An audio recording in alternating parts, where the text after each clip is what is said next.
You know, there's a curious thing that happens to most of us as we go through life.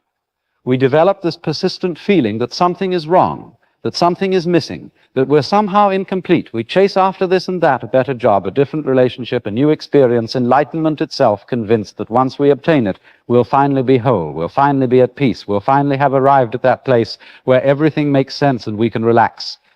But what if I told you that this entire quest is built on a fundamental misunderstanding? What if nothing is actually missing at all? Now, I don't mean this in some superficial, dismissive way, as if I'm suggesting you should just be satisfied with whatever circumstances you find yourself in. No, I'm pointing to something far more radical, far more liberating. I'm suggesting that the very sense of incompleteness you feel is not a problem to be solved, but a misperception to be seen through. Let me put it this way. Imagine you're watching a movie, and you become so absorbed in the plot that you forget you're sitting in a theater. You identify completely with the hero on screen, feeling their anxiety, their longing, their desperate search for the treasure that will make everything right. Your heart races during the chase scenes. You feel the tension in your chest. But then suddenly you remember, oh, I'm watching a movie. In that instant, nothing about the movie changes. The hero is still searching. The plot still unfolds. But your relationship to it transforms completely. You realize you were never actually in danger, never actually incomplete, never actually searching for anything. This is very close to what I'm talking about when I say nothing is missing. You're just learning to see. The difficulty is that we've been conditioned from our earliest moments to experience ourselves as separate entities, isolated egos in bags of skin, fundamentally disconnected from the world around us. And once you buy into this premise, once you accept this as the basic truth of your existence, then naturally you're going to feel incomplete. Because if you're truly separate, truly isolated, then you're cut off from the source, from the whole, from life itself. But what if this sense of separation is itself an illusion? What if you're not, and never have been, separate from the universe around you? What if the boundary you've drawn between self and other is as arbitrary as the border between countries on a map? Useful for certain practical purposes, perhaps, but not ultimately real. Consider this: where do you end and the world begin? You might say at your skin, but your skin is constantly exchanging molecules with the air around you. You're breathing in the world, breathing out yourself. The food you ate yesterday is now part of what you call you. The water flowing through your body has flowed through countless other forms. The very atoms that make up your body were forged in the hearts of ancient stars. So where exactly is the boundary? Where is the separation? You see, the feeling that something is missing arises because you've learned to identify yourself as this separate thing, this isolated fragment, and naturally a fragment feels incomplete.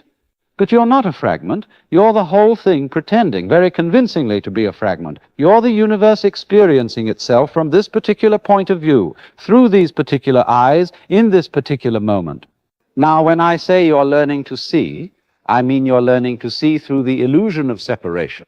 You're learning to recognize what has always been true, but which you've been trained not to notice. It's like one of those optical illusions where once someone points out the hidden image, you can't unsee it. You wonder how you ever missed it in the first place. The great paradox is that you can't actually do anything to achieve this seeing. You can't make it happen through effort, because the very effort comes from the sense of being a separate self, trying to accomplish something. It's like trying to relax by forcing yourself to relax. The more you try, the more tense you become. Instead, what happens is that you begin to notice. You begin to pay attention, not to something new, but to what's already happening. You begin to observe the nature of your own consciousness, the character of your experience, the seamless flow of existence that includes what you call yourself and what you call the world as one continuous movement. Let me tell you something about this process of learning to see. It doesn't happen all at once, like flipping a switch. It's more like watching the dawn. You're sitting in darkness and you think, will the sun ever come? Then, almost imperceptibly, there's a change in the quality of the darkness. You can't quite say when it began, but gradually the forms around you become visible. The darkness doesn't go somewhere else. It reveals itself to have been concealing the world all along. Similarly, you don't suddenly become enlightened in the sense of transforming into a completely different person. Rather, you see through the mythology you've been telling yourself about who and what you are. And this seeing doesn't require you to acquire anything you don't already have. It's not about adding something to yourself. It's about recognizing what's already present. Think of it this way. A fish in water doesn't know it's in water because it's never been outside of it. Water is so constant, so present, that it's invisible to the fish. We're swimming in consciousness, in existence itself, and we're so immersed in it that we overlook it entirely. We're looking for something extraordinary, something special, when the most extraordinary thing is right here, this simple fact of being, of experiencing, of existing at all. You want to know what's missing? Nothing. What's present? Everything. But you've been taught to overlook what's present in favor of what might be present in the future. If only you could achieve this or obtain that. You've been trained to discount this moment as unworthy, as merely a stepping stone to some better moment that will arrive later. But later never comes. It's always now. And in this now, in this very moment, as you listen to these words, everything you need to be whole is already present. Your breath flowing in and out, the feeling of being alive, the awareness that registers all experience, this simple, ordinary miracle of consciousness itself. The tragedy is that we're taught to look past the obvious. We're taught that reality must be complex, that truth must be difficult to attain, that we need elaborate methods and years of practice to finally arrive at some distant shore of understanding. And so we overlook what's staring us right in the face. Have you ever noticed that children don't feel like something is missing? A small child at play is completely absorbed in the present moment.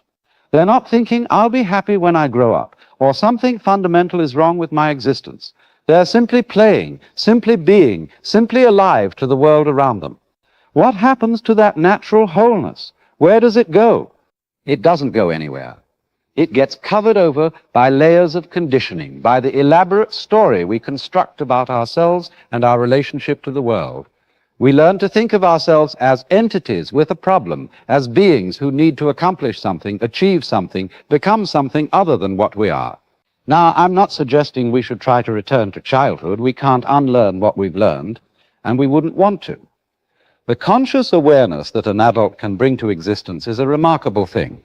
But we can learn to see through the false assumptions we've accumulated. We can recognize that the sense of lack, the feeling that something is missing, is not a feature of reality, but a product of thought. Here's what I mean. The feeling that something is missing is itself a thought. It's not an objective fact about the universe. It's a mental interpretation, a story you're telling yourself. And you've told this story so many times, so consistently, that it's become invisible, like the fish's water. You don't realize it's a story. You think it's reality itself. But you can learn to distinguish between direct experience and the mental commentary about experience. In direct experience, in the immediate sensory reality of this moment, is anything actually missing, or is that conclusion something you're adding to the experience through thought? Look at it this way. Sensation itself doesn't come with a label saying incomplete. A tree doesn't feel incomplete for not being a mountain. A river doesn't anxiously wonder if it's flowing correctly.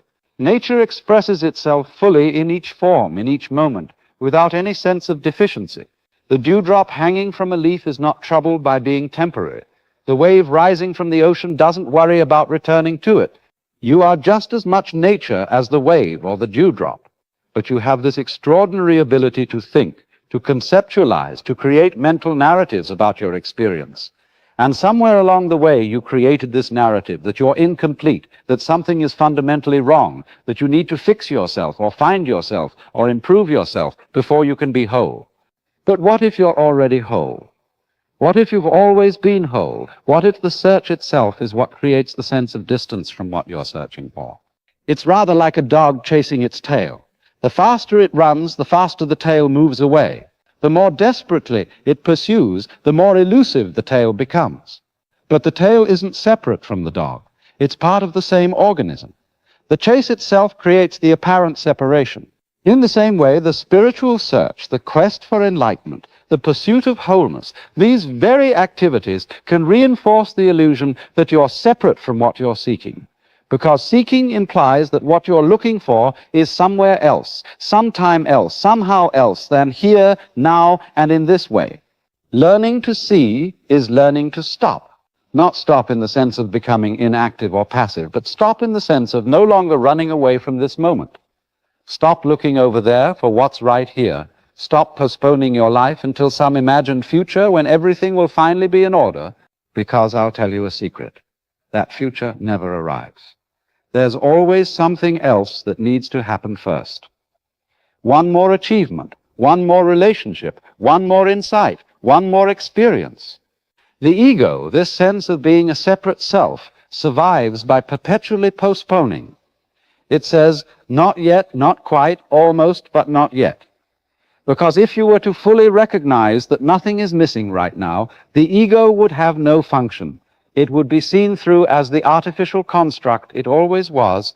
Now, this doesn't mean you stop growing, learning, or changing. Life naturally unfolds, develops, evolves, but there's a profound difference between growing from a sense of wholeness and striving from a sense of lack.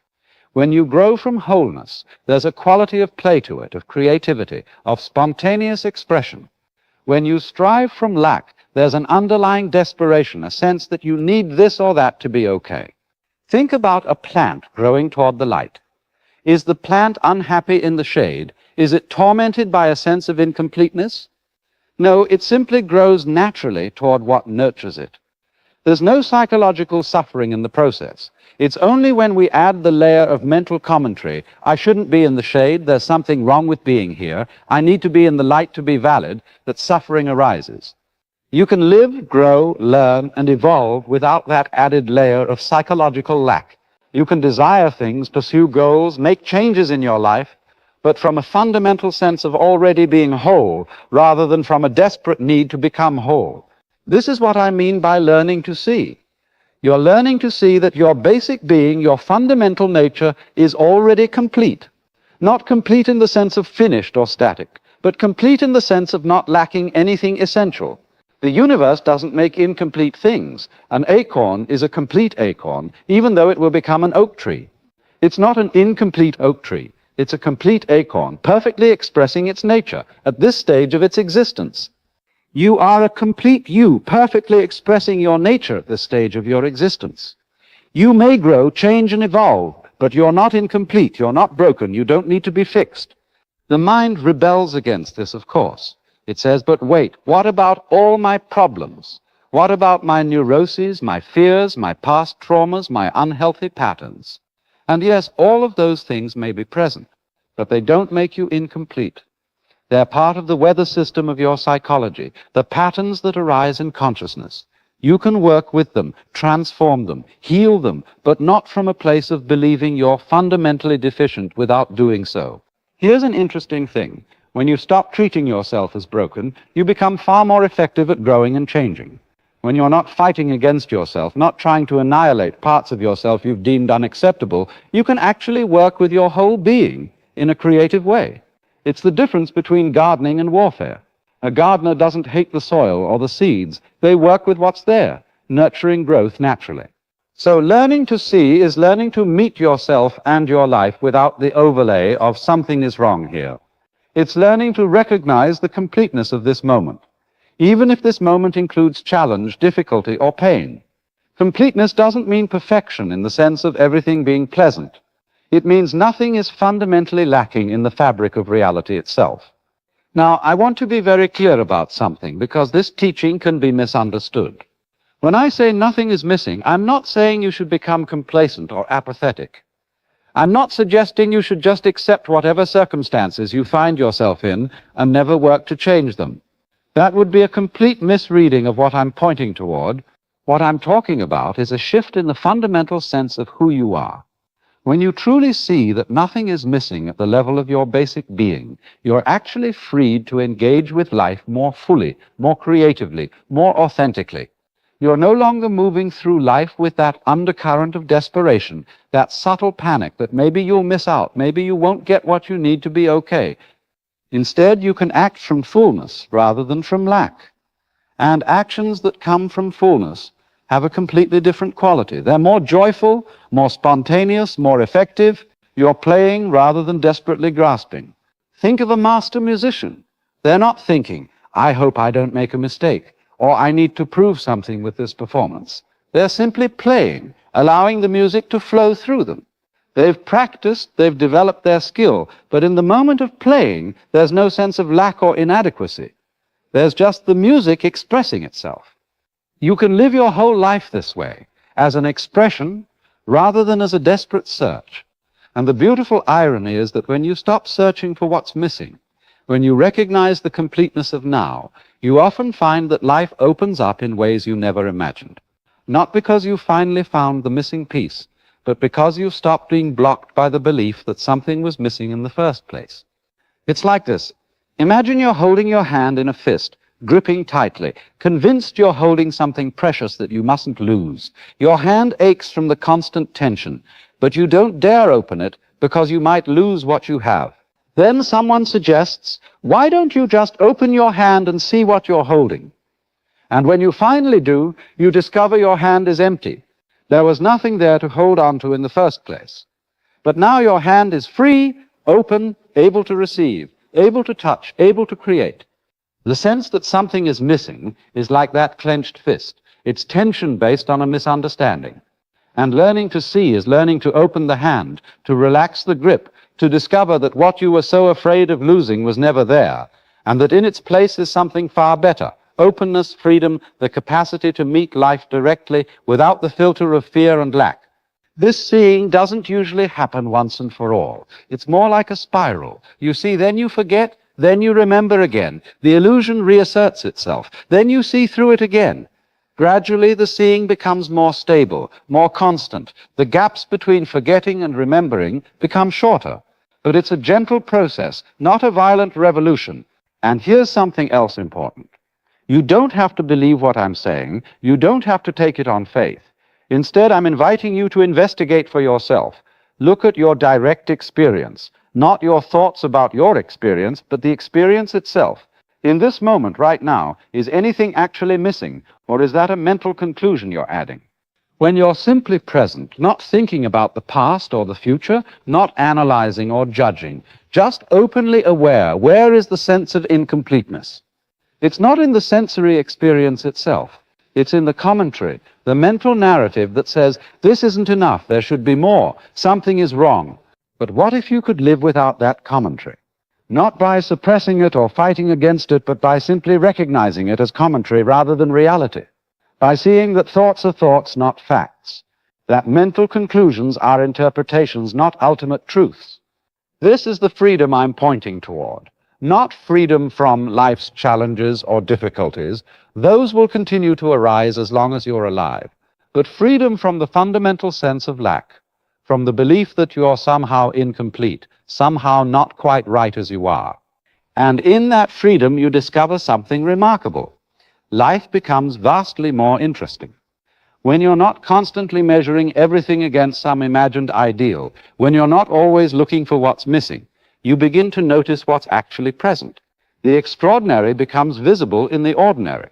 The miraculous reveals itself in the mundane. The sunlight falling on the floor isn't just photons bouncing off matter. It's the universe expressing itself as light and surfaces and the seeing of them. Your breath moving in and out isn't just a biological function. It's the rhythm of existence, the tide of being itself. The people you meet aren't just separate objects moving through space. They're the same consciousness looking out through different eyes, wearing different faces. Nothing is missing because everything is here. Everything is present. The entire universe has conspired to create this moment exactly as it is. And you're not separate from that universe. You're the way the universe is happening right here, right now. You're not in the universe like a marble in a box. You're a manifestation of the universe, an expression of existence itself. This is what you're learning to see. Not something new, but what has always been true. Not something you need to achieve, but what you already are. Not something that will happen in the future, but what is happening now, has always been happening, and will continue to happen regardless of whether you recognize it or not. The only question is, will you see it? Will you learn to recognize what you are, what existence is, what this whole incredible display of reality actually is? Or will you continue to live in the trance, believing the story that something fundamental is missing, that you're incomplete, that you need to become something other than what you are? The choice, if it is a choice, is always here, always now, always available. Nothing is missing. You're just learning to see. You know, there's something fascinating that happens to certain people, and if you've been paying attention to your own inner life, you might have noticed it happening to you. It's not something you can force, and it's certainly not something you can fake. It's more like a natural byproduct of seeing through certain illusions that most people are still completely caught up in. We could call it having a high vibration, though I'm not particularly fond of that terminology because it makes it sound mystical or special, when really it's the most natural thing in the world. It's simply what happens when you stop operating from fear and confusion and start operating from a clearer understanding of what's actually going on. And when this shift occurs, 3 very unusual signs begin to show up in your life. Signs that other people might not understand, signs that might even make you seem strange or difficult to those who haven't experienced this shift themselves. The first sign, and perhaps the most noticeable one, is that you become effectively immune to nonsense. Now, let me be very precise about what I mean by this, because it's not what you might think. It's not that you become judgmental or superior or that you go around calling out everything you disagree with. That would actually be the opposite of what I'm talking about. No, what happens is much more subtle and much more profound. You develop this remarkable capacity to simply see through things. When someone is operating from ego, from insecurity, from the need to impress or manipulate or control, you just see it. Not in a harsh way, not in a way that makes you angry or defensive, but with a kind of clear, neutral recognition. It's like suddenly being able to see the strings on a puppet. The performance continues, but you're no longer fooled by it. You're no longer invested in pretending it's real. And this changes everything about how you move through the world. Most people are constantly being pulled into dramas, arguments, power struggles, emotional manipulation. They take the bait every single time because they can't see that it's bait. They think the issue is real, that the conflict matters, that they need to defend themselves or prove something or win the argument. But when you can see through it, when you recognize the game that's being played, you simply don't participate. Not because you're above it, but because you understand that engaging with nonsense only creates more nonsense. Think about how much energy most people spend on things that don't actually matter. Someone says something designed to provoke them, and they're provoked. Someone tries to make them feel guilty, and they feel guilty. Someone dangles status or approval in front of them, and they jump for it like a trained animal. But when you've reached a certain level of clarity, these tactics simply bounce off you. You see them for what they are, little psychological games that people play because they don't know any better, and you feel no need to play along. This doesn't mean you become cold or distant, or that you stop caring about people. In fact, the opposite is true. When you are not constantly being pulled into reactive patterns, when you're not defending your ego or trying to prove your worth, you actually become much more present, much more genuinely caring. You can be with people without getting tangled up in their dysfunction. You can offer real help instead of just participating in their drama. You can love them without enabling their confusion. But here's what's interesting. This immunity to nonsense often makes other people uncomfortable, because most social interaction is built on shared delusions, shared games, shared pretenses. When you stop playing along, when you refuse to take seriously the things that everyone else is taking seriously, people notice. They might call you cold, detached, difficult. They might say you've changed, that you're not fun anymore, that you've become too serious or too spiritual or too something. What they're really saying is that you're no longer willing to participate in the collective confusion. And that makes them feel uncomfortable because it highlights their own participation in it. Before we continue, many of you have been asking for something longer, something with actual practices you can use in daily life. So check out the 3-hour audiobook that takes everything we explore in these videos and gives you the tools to actually work with it. Because here's the thing, intellectual understanding without practical application just keeps you spinning in your head. You need both. the insight and the practice, the philosophy and the daily work that makes it real. This audiobook gives you that. 3 hours of deep wisdom with practices built in, so you're not just thinking differently, you're living differently. If you're serious about changing how you experience your life, the link is in the description below. Now, let's continue. The second sign is equally unusual and equally misunderstood. You begin to lose interest in convincing anyone of anything. Now, this might sound like apathy or indifference, but it's not. It's actually a very deep form of respect. You see, when you're operating from a lower level of understanding, you're constantly trying to change people's minds. You want them to see what you see, believe what you believe, understand what you understand. There's this underlying assumption that if only people knew what you know, if only they could see things correctly, everything would be better. But as you develop greater clarity, you realize something profound. Everyone is exactly where they need to be. Not where you think they should be, not where they eventually might be, but where they actually are right now. And that's perfect in its own way, because that's reality. That's what is. And you can't argue with what is. You can't convince reality to be different than it is. So you stop trying. Not because you don't care, not because you've given up on people, but because you understand that real transformation doesn't come from being convinced. It comes from direct experience, from life itself teaching the lessons that need to be learned. And those lessons come in their own time, in their own way, and there's not a damn thing you can do to speed up that process for someone else. This is incredibly liberating, you see, because most people are exhausting themselves, trying to wake up others, trying to save others, trying to fix others.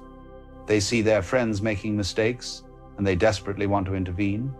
They see their family members stuck in patterns, and they try to rescue them. They see society going in the wrong direction, and they rage against it, argue about it, try to convince everyone to change course. And none of it works. None of it ever works, because you can't think someone into transformation. You can't argue someone into awakening.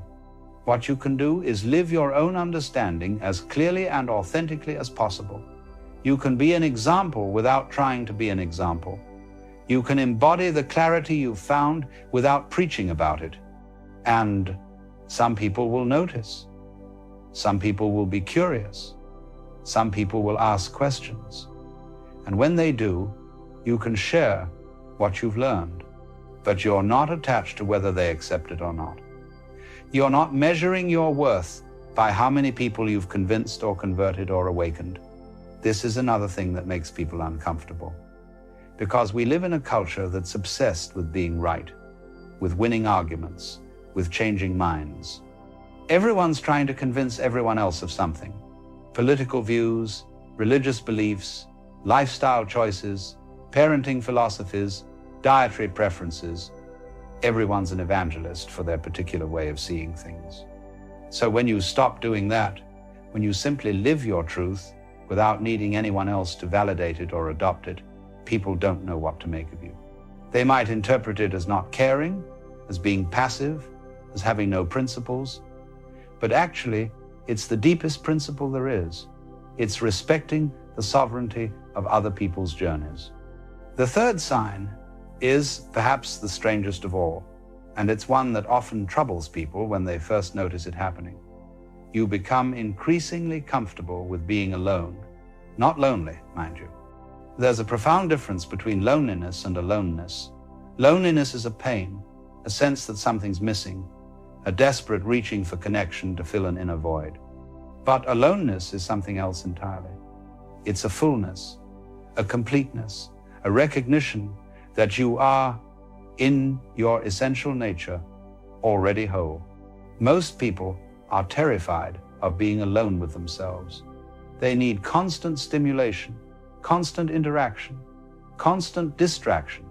They fill every moment with noise, with activity, with other people, because when they're alone, when it's quiet, they have to face themselves.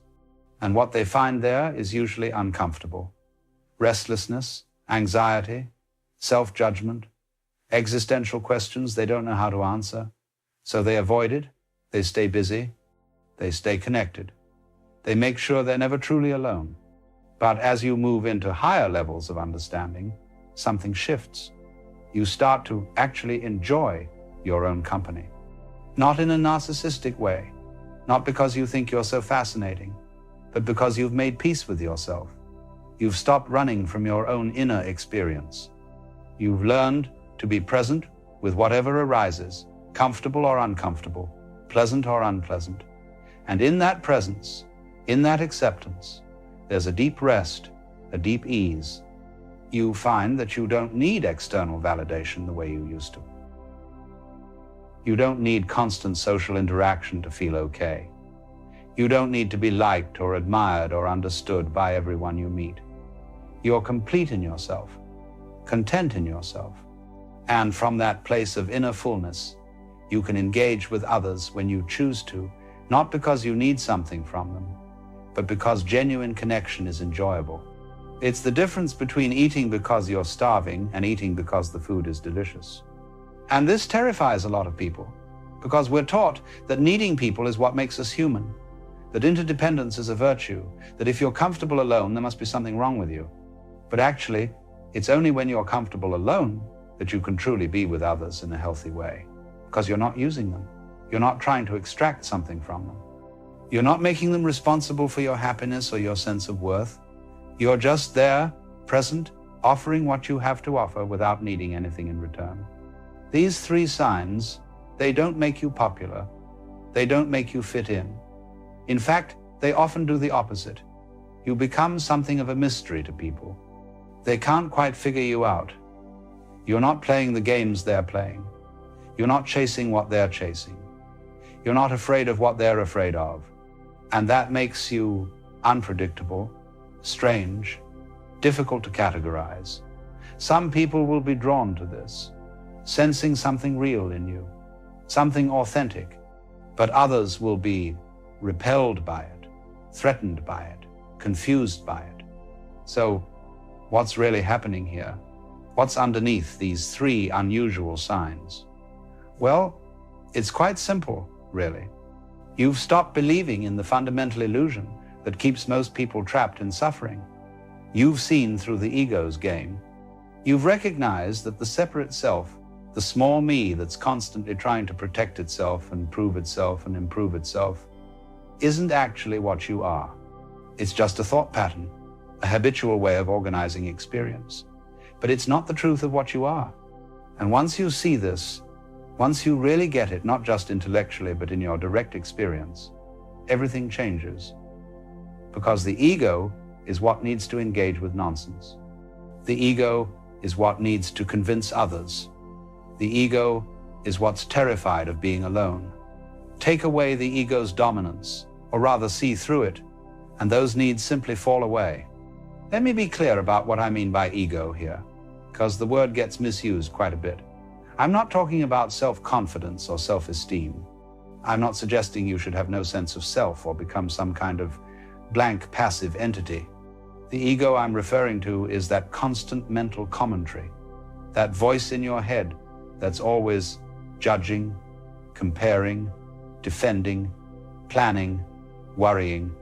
It's the part of you that thinks you're separate from everything else, that believes you're a vulnerable entity in a threatening world, that's constantly trying to enhance its position and avoid anything that might diminish it. This ego structure, it runs on fear. Fear of not being enough, fear of being rejected, fear of being wrong, fear of death, fear of meaninglessness. And all of its behaviors, all of its strategies, they're attempts to manage these fears. When you argue with someone, when you try to convince them you're right, that's ego trying to secure itself by being superior. When you can't stand being alone, that's ego afraid of losing its sense of identity which it maintains through relationship and reflection from others. When you fall for manipulation or get drawn into drama, that's ego reacting to perceived threats or opportunities. But here's the beautiful thing. You're not your ego. You never were. The ego is something that happens in you, like clouds happening in the sky. The sky doesn't become the clouds, and you don't become your thoughts and fears and identifications. You're the awareness in which all of this arises. You're the space, the presence, the consciousness that's aware of the ego doing its thing. And when you recognize this, when you shift your identification from the content of consciousness to consciousness itself, the whole game changes. Suddenly you can watch the ego doing its dance without being the dance. You can see the fear arising without becoming the fear. You can notice the desire to convince someone or defend yourself or avoid aloneness without having to act on those impulses. There's a space between the arising and the response, and in that space, you're free. Free to choose whether to engage or not. Free to act from wisdom rather than reaction. Free to be who you actually are rather than who the ego thinks you need to be. This is what people mean when they talk about awakening or enlightenment or liberation, though those words have gotten so loaded with spiritual baggage that they're almost useless now. It's simply waking up from the trance of identification with the small self, realizing that you're not the character in the story. You're the awareness in which the story appears. And once you know this, once it's not just a concept but a lived reality, these three signs we've been talking about aren't something you cultivate or practice. They're just what naturally happens. You become immune to nonsense because you're not identified with the part of you that nonsense hooks into. The ego is what takes things personally, what gets offended, what needs to prove itself. When you're resting as awareness itself, these hooks have nothing to grab onto. Someone tries to manipulate you and you just see it clearly. Not with judgment, because judgment is also an ego activity, but with simple recognition. Oh, there's fear operating. There's insecurity trying to control. There's pain lashing out. And you can respond with compassion rather than reaction. Or sometimes you can simply not respond at all because you're not compelled to engage with every provocation. You lose interest in convincing anyone of anything because you're not getting your sense of worth from being right anymore. The ego needs to be right because being right means being safe, being validated, being superior. But awareness doesn't need any of that. Awareness is already complete. It doesn't need agreement or approval. So you can hold your truth lightly. You can share it when appropriate without needing others to accept it. You can even be wrong without it threatening your fundamental sense of okayness. Because you're not your positions or your beliefs. You're the space in which positions and beliefs appear. And you become comfortable being alone because you've discovered that you're never actually alone. Not in some religious sense of God being with you, though if that framework works for you, fine. But in a more direct sense, when you're resting as awareness, there's no separation. The whole notion of being alone implies a separate entity that could be isolated from everything else. But when you see that you're not a separate entity, when you recognize that awareness has no boundaries, that it's the very fabric of experience itself, the question of being alone becomes meaningless. You're always intimately connected with everything that's arising because you're the space in which it's arising. Now, I want to address something important here. None of this means you become perfect, or that all your problems disappear, or that you never feel difficult emotions, or that you float around in some blissed out state all the time. The ego doesn't vanish. The personality continues. The human experience, with all its challenges and frustrations and complications, continues. What changes is your relationship to all of it. You still have preferences. You still want certain things and not others. You still have work to do and bills to pay and relationships to navigate, but there's less suffering in it. Because suffering is what happens when the ego is fighting with reality. When you accept what is, not as a practice or an effort, but as a natural recognition of the way things are, the struggle dissolves. You can still work to change things, to improve things, to move toward what you prefer, but you're doing it from a place of flow rather than resistance. And here's something else. These three signs They might make you seem strange to others, but they also make you incredibly effective in the world, because you're not wasting energy on nonsense. You're not exhausting yourself trying to control what you can't control.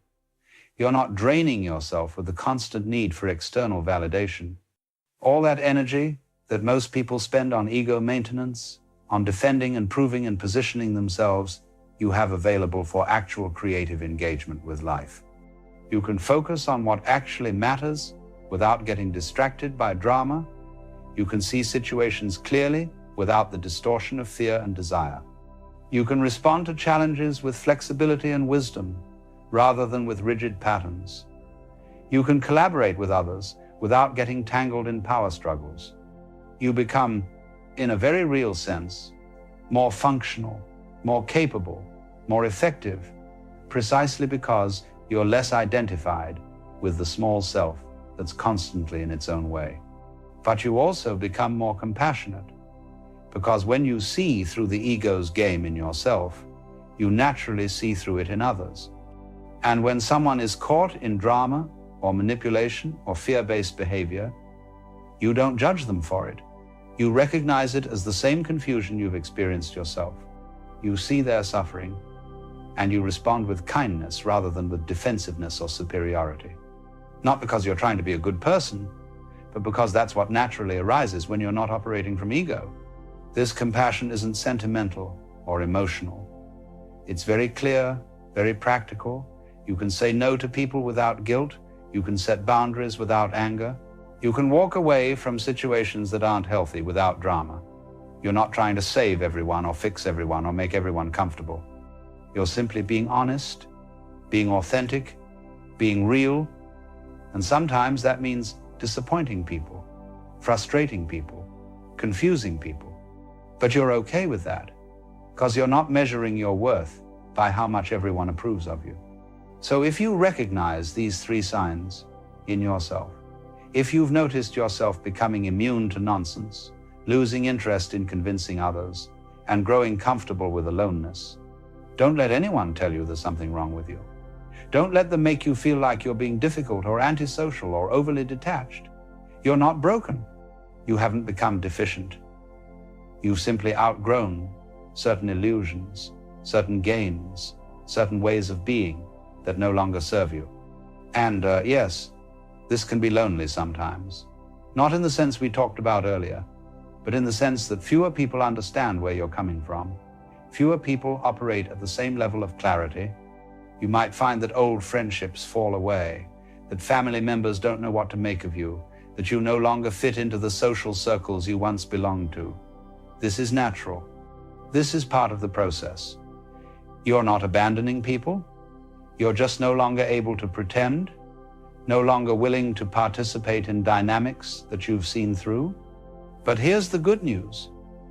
As some connections fall away, new ones form.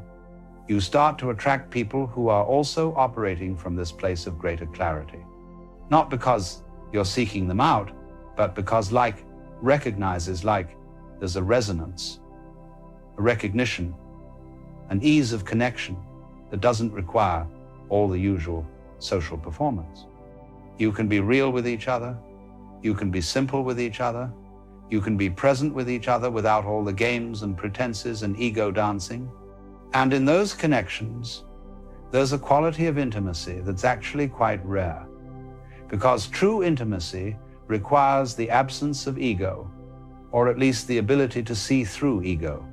When two people meet beyond their egos, when they connect as awareness to awareness, as presence to presence, something beautiful happens. There's a mutual recognition, a sense of coming home, a relief of finally being seen and met as what you actually are, rather than as the character you're usually playing. This is what's possible when you embody these three signs. Not isolation, but real connection. Not coldness, but genuine warmth. Not indifference, but profound care.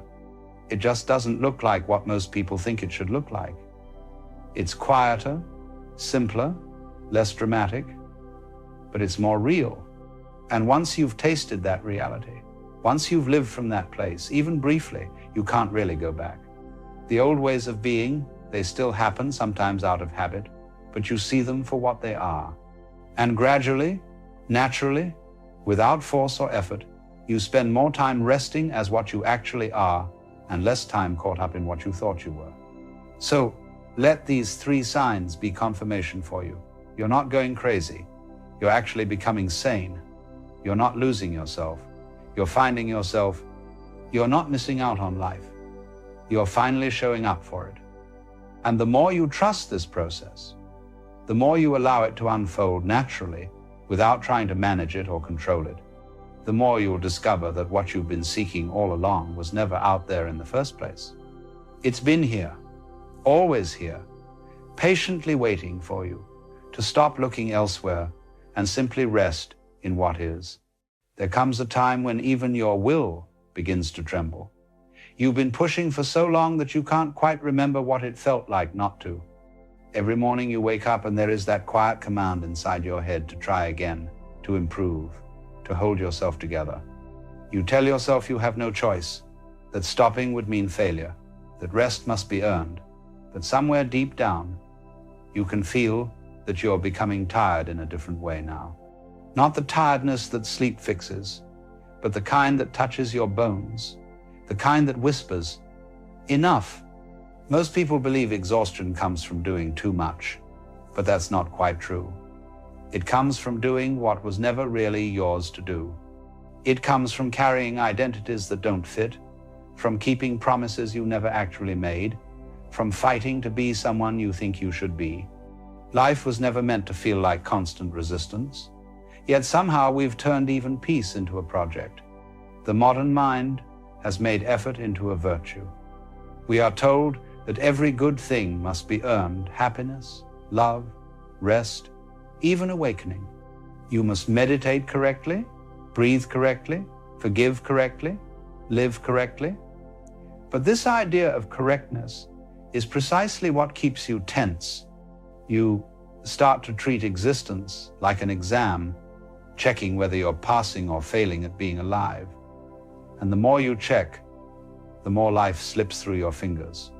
There's a story I like about a man who went to a wise teacher and said, "I want to be at peace." The teacher smiled and said, "Drop the I, that's ego. Drop the want, that's desire. What's left?" The man sat in silence for a long while. What was left was peace itself. You see, it's not that you don't know how to rest. It's that you've forgotten that resting doesn't require permission. The tree doesn't negotiate with the wind before it sways. The river doesn't ask if it's flowing correctly. Only the human mind questions its right to be at ease. When you've been trying for too long, your own being begins to rebel. That rebellion doesn't come as anger or loudness. It comes as numbness, as disinterest, as quiet fatigue. The body begins to slow down. The spirit stops answering your ambitions, and everything feels dull. You call it burnout, but it's really honesty. It's life saying, "I cannot pretend anymore." And yet, even here, the habit to strive continues. You start to think, "I must recover quickly," or "I'll rest just enough to go back to working hard again." But true rest isn't preparation for more effort. True rest is the recognition that effort was never needed. You have been breathing life as though it were a job. You've been trying to keep the rhythm going, believing that if you stop, something terrible will happen. But life has been breathing you all along. When you stop forcing, the breath continues. When you stop controlling, the heart still beats. This is the beginning of understanding that trying is not the same as living. There's a strange beauty in realizing that you don't have to keep the world spinning. It spins on its own. You don't have to hold everything together. The universe already knows how. Think about a flower. It does not strain to bloom. It doesn't calculate when to open. It feels the warmth of the sun, and something inside it simply unfolds. That's what you are not the one making things happen, but the one being unfolded by life itself. So when you find yourself exhausted but unable to stop trying, you can begin by simply watching the trying. Don't try to quit trying, just notice it. Watch how the mind says, keep moving, keep fixing, keep improving, and see it as a habit, not a truth. In that watching, something miraculous happens. Awareness itself begins to rest. You realize that effort is a kind of resistance, a way of saying, life, you are not yet good enough. But what if life never needed to be improved? What if the moment you stop resisting it, it already becomes perfect, not in the moral sense, but in the whole sense? Trying to perfect life is like polishing a wave. The more you touch it, the more it scatters. When you stop meddling, the surface of the water becomes clear again, and in that clarity, you finally see what was always there, yourself, not as a worker or a seeker or a struggler, but as awareness itself. Awareness is effortless. It doesn't need to maintain itself. It doesn't wake up in the morning and say, I must continue being aware. It simply is. And that's the truth of who you are. You are not the effort, you are the space in which effort happens. The exhaustion you feel isn't a failure, it's a doorway. It's the body's way of guiding you home. It says, come back, stop running, nothing is chasing you. And when you listen to that invitation, something shifts quietly inside. The muscles unclench, the breath deepens, the mind stops asking what comes next. For a few brief moments, you're not a project, not a person trying to become. And when you listen to that invitation, something shifts quietly inside. The muscles unclench, the breath deepens. The mind stops asking what comes next. For a few brief moments, you're not a project, not a person trying to become. You're simply being. And that simple being, unadorned and unforced, is what you've been searching for all along. You don't have to earn rest. You are made of it. You don't have to deserve peace. You are already peace, temporarily disguised as a tired human being trying to remember where it went. When you understand that, the world doesn't need to change for you to rest. The circumstances don't have to improve. The people around you don't need to behave differently. You just have to stop holding your breath long enough to remember that life is not waiting for you to catch up. It has been carrying you the entire time. The beauty of surrender is that nothing actually stops. Everything continues, but without strain. You still work, you still love, you still face challenges, but they flow through you instead of against you. You begin to act from ease rather than toward it. And that, perhaps, is the quiet secret of all spiritual exhaustion. It isn't a curse. It's the universe's way of making you tired of pretending that you are in control. There's a moment that comes after long fatigue when even thought becomes soft. The voice that once urged you forward begins to lose its conviction. It still speaks, but its words don't land quite the same way. You should be doing more, it says. But it sounds almost tired of hearing itself. You start to notice the absurdity of how long you've been obeying it. You remember the countless times you pushed yourself because you believed something waited at the end of the road, the perfect day, the perfect peace, the perfect version of yourself. But the further you went, the more you realized there was no finish line, only a looping horizon. Every goal melted into the next one, and the moment you reached what you thought would be relief, your mind whispered, just one more step. You see, the game of self-improvement never ends because it feeds on its own dissatisfaction. It survives by convincing you that who you are right now is not enough. And as long as you believe that voice, you will never rest, not even for a breath. So the first act of wisdom is not to conquer that voice, but to recognize it for what it is, habit. It is not life itself. It is the echo of a world that believes worth is measured by motion. Every culture has its myth of progress. In the modern one, progress became a moral duty. We build faster machines, we write longer lists, we measure success by the number of things done rather than the depth with which anything was lived. Even spirituality was infected by this fever. Meditation became another race, another ladder to climb. But awareness does not improve through struggle. It simply notices. The moment you see the trap, you are already free from it. Try this sometime. Sit for a few minutes and allow yourself to do nothing. Don't even call it meditation. Just sit. You'll notice almost immediately how the mind resists. It says, I should be using this time. I should be productive. Watch that urge as if it belonged to a stranger. You'll see that effort is not your nature, it's conditioning. When you stop obeying it, something ancient begins to breathe again inside you, the quiet intelligence of rest. Look at animals. They don't rest because they've finished their to-do list. They rest because the sun is warm, because the moment invites them. They act when there is movement, and they lie still when there isn't. That rhythm, that effortless alignment with the pulse of existence, is what humans once knew before they became afraid of stillness. To be still in this world is to appear useless, and nothing terrifies the ego more than uselessness. It thrives on proving itself, yet usefulness is temporary, while being is eternal. When you let go of the need to prove your worth, you begin to rediscover wonder. You see how much of life you've missed by trying to justify your place in it. The color of the sky, the sound of your own breathing, the subtle hum of aliveness that has always been present, these return when striving subsides. And in that rediscovery, gratitude awakens.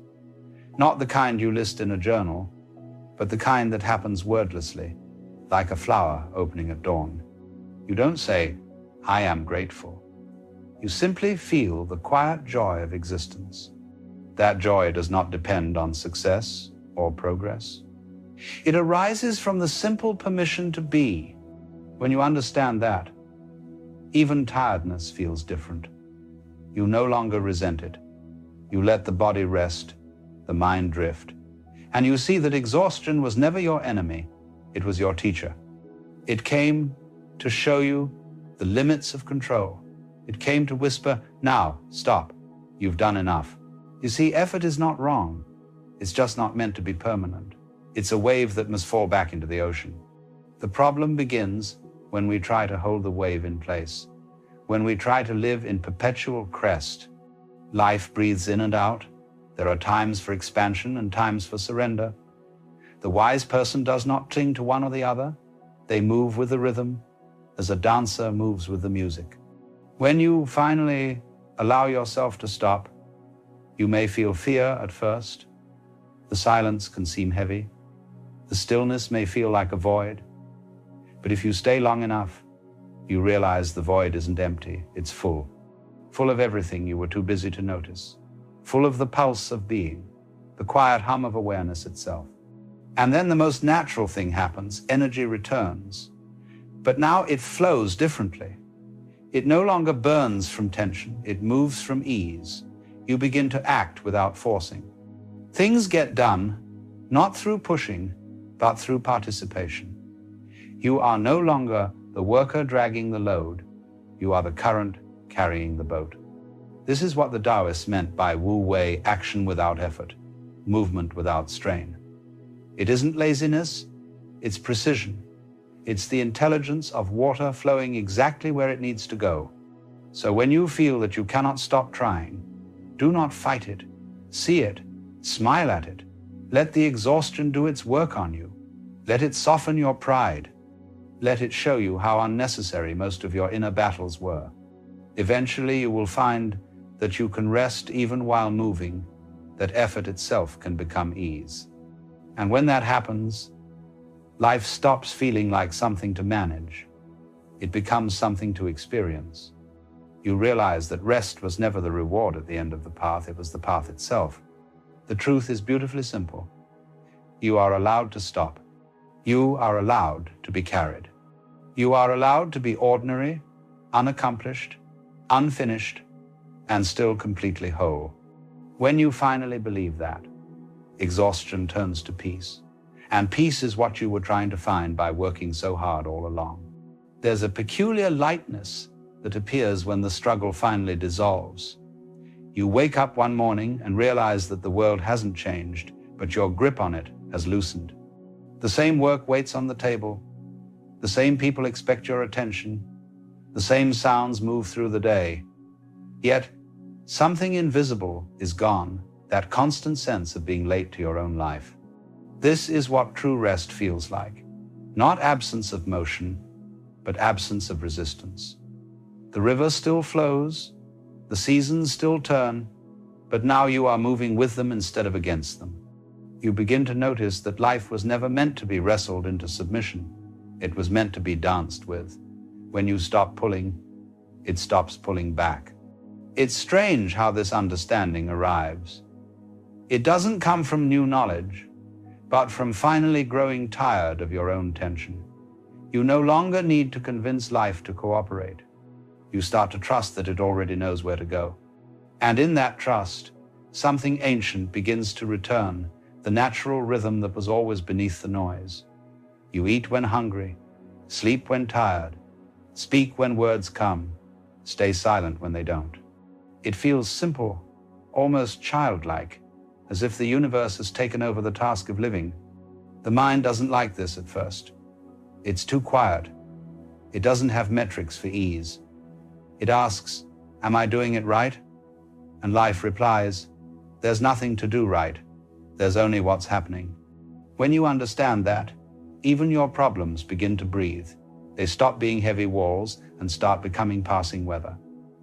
You don't deny them. You just stop identifying with them. You realize that you were never the storm. You were the sky. And the sky doesn't get tired of holding the clouds. It just lets them move.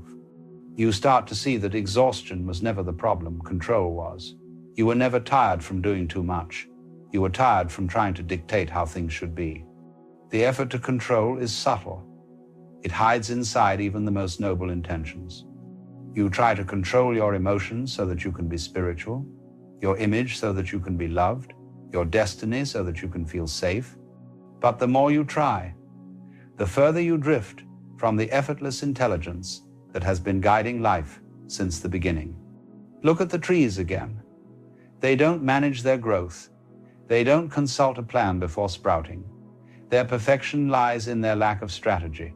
They trust the soil, the rain, the sun. They let the universe grow them. And this, you see, is what the universe is doing with you. You are being grown. All the strain, all the seeking, all the fatigue, they were not mistakes, but growing pains. You were learning to let life do what it does best. You were learning to stop pretending that you are separate from its flow. Once this is seen, the world begins to look softer. You no longer judge people for being asleep or awake, strong or weak, disciplined or chaotic. You see that everyone is simply being lived by the same current, each at their own pace, each in their own shape. The need to compare dissolves, the envy fades, the guilt quiets, because now you understand that nobody is behind and nobody is ahead. There is no race. When that realization sinks in, gratitude rushes in like air into lungs that have been held too long. You start to love again, not in the sentimental way, but as a quiet recognition that everything belongs. You find beauty in the ordinary, the way sunlight touches the sink, the sound of a kettle boiling, the tired laugh of a stranger on the bus. These small things were always holy. You were just too busy chasing bigger ones to notice. This is what rest does. It restores vision. You begin to see that the sacred was never elsewhere.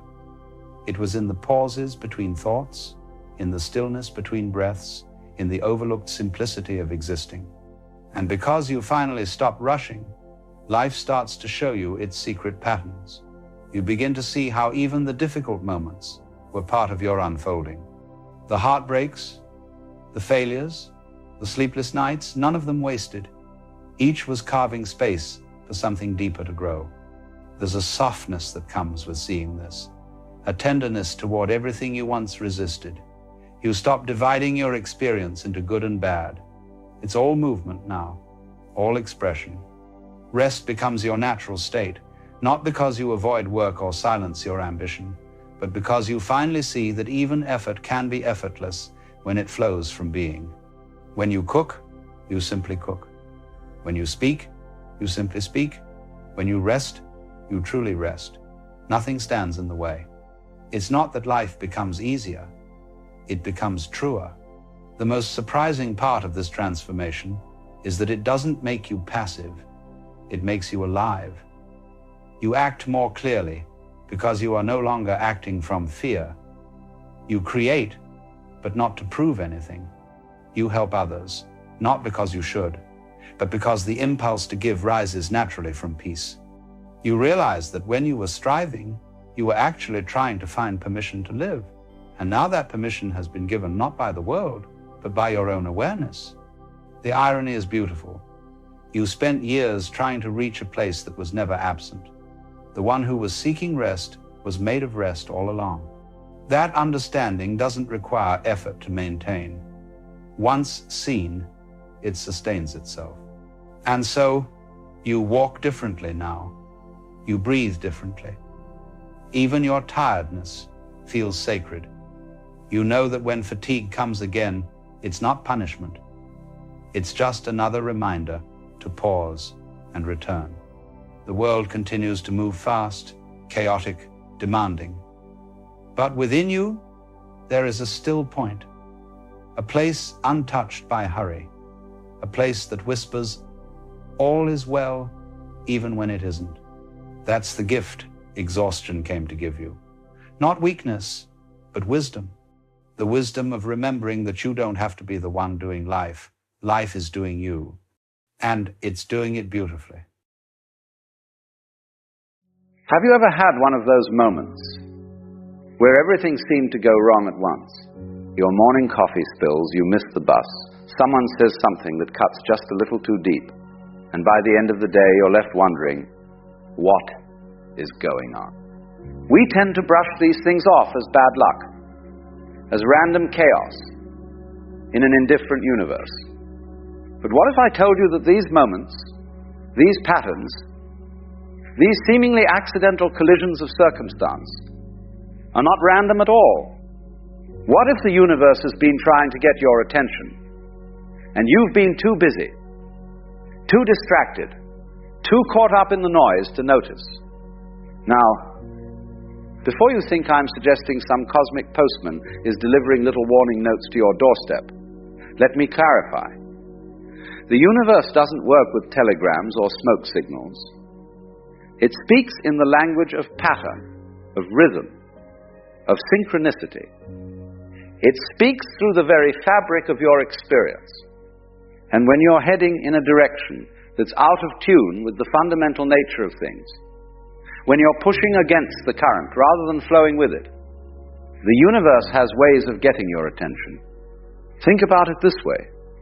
If you were walking toward the edge of a cliff, wouldn't you want someone to tap you on the shoulder? The universe is always tapping. The question is whether you're listening. Let's talk about what these signs actually look like. Because I think most of us, when we hear the word sign, imagine something dramatic. A burning bush, a voice from the heavens, a lightning bolt spelling out your name. But the universe is far more subtle than that. It whispers before it shouts. It nudges before it pushes. And if you ignore the whispers long enough, well, then you might find yourself face down in the mud, wondering how you got there. The first sign is resistance. Persistent, grinding, exhausting resistance. You wake up every morning with a sense of dread about the day ahead. Your work feels like pushing a boulder uphill. Your relationships feel strained, forced, like wearing shoes that are 2 sizes too small. Everything requires tremendous effort, and nothing seems to flow naturally. This is not life being difficult for the sake of difficulty. This is the universe telling you that you're swimming against the current. You're trying to force something that doesn't want to be forced. You're clinging to a path that isn't yours to walk. The river wants to carry you in a certain direction, but you're gripping the rocks on the shore, insisting that you know better. Here's the thing. Life is supposed to have a certain ease to it. Not ease in the sense that everything is comfortable and nothing challenges you, but ease in the sense that when you're moving in harmony with your nature, with the way things actually work, There's a flow. Things open up. Doors appear. Opportunities present themselves.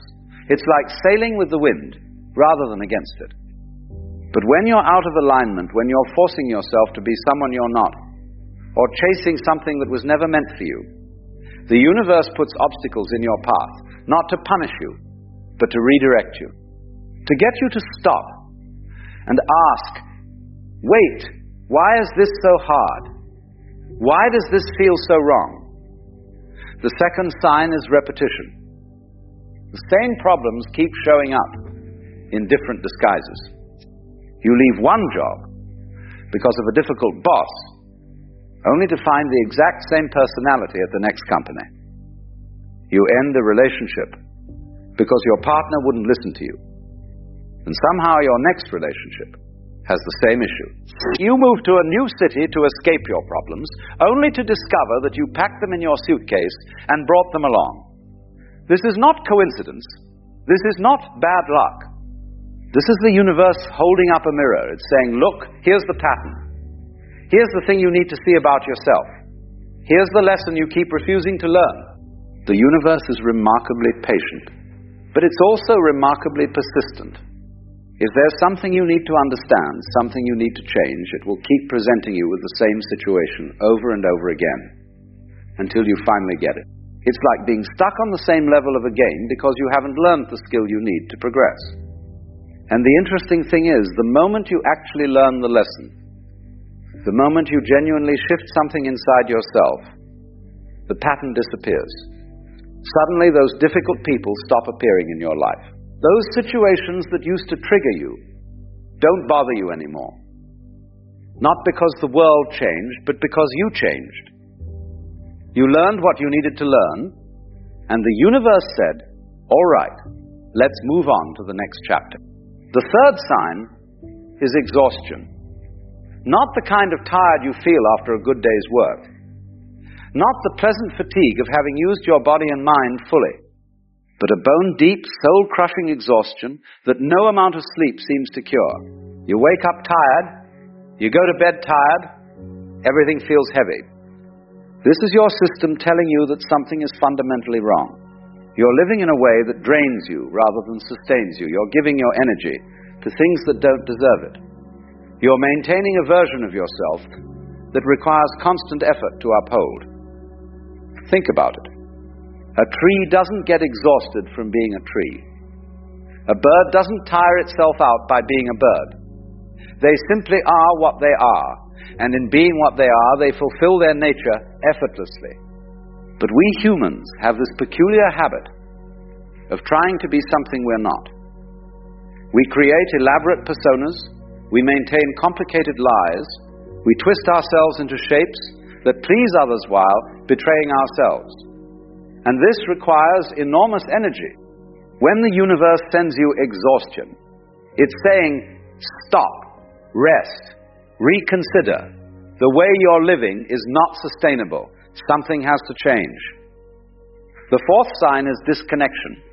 You feel increasingly isolated from the people around you. Conversations feel hollow.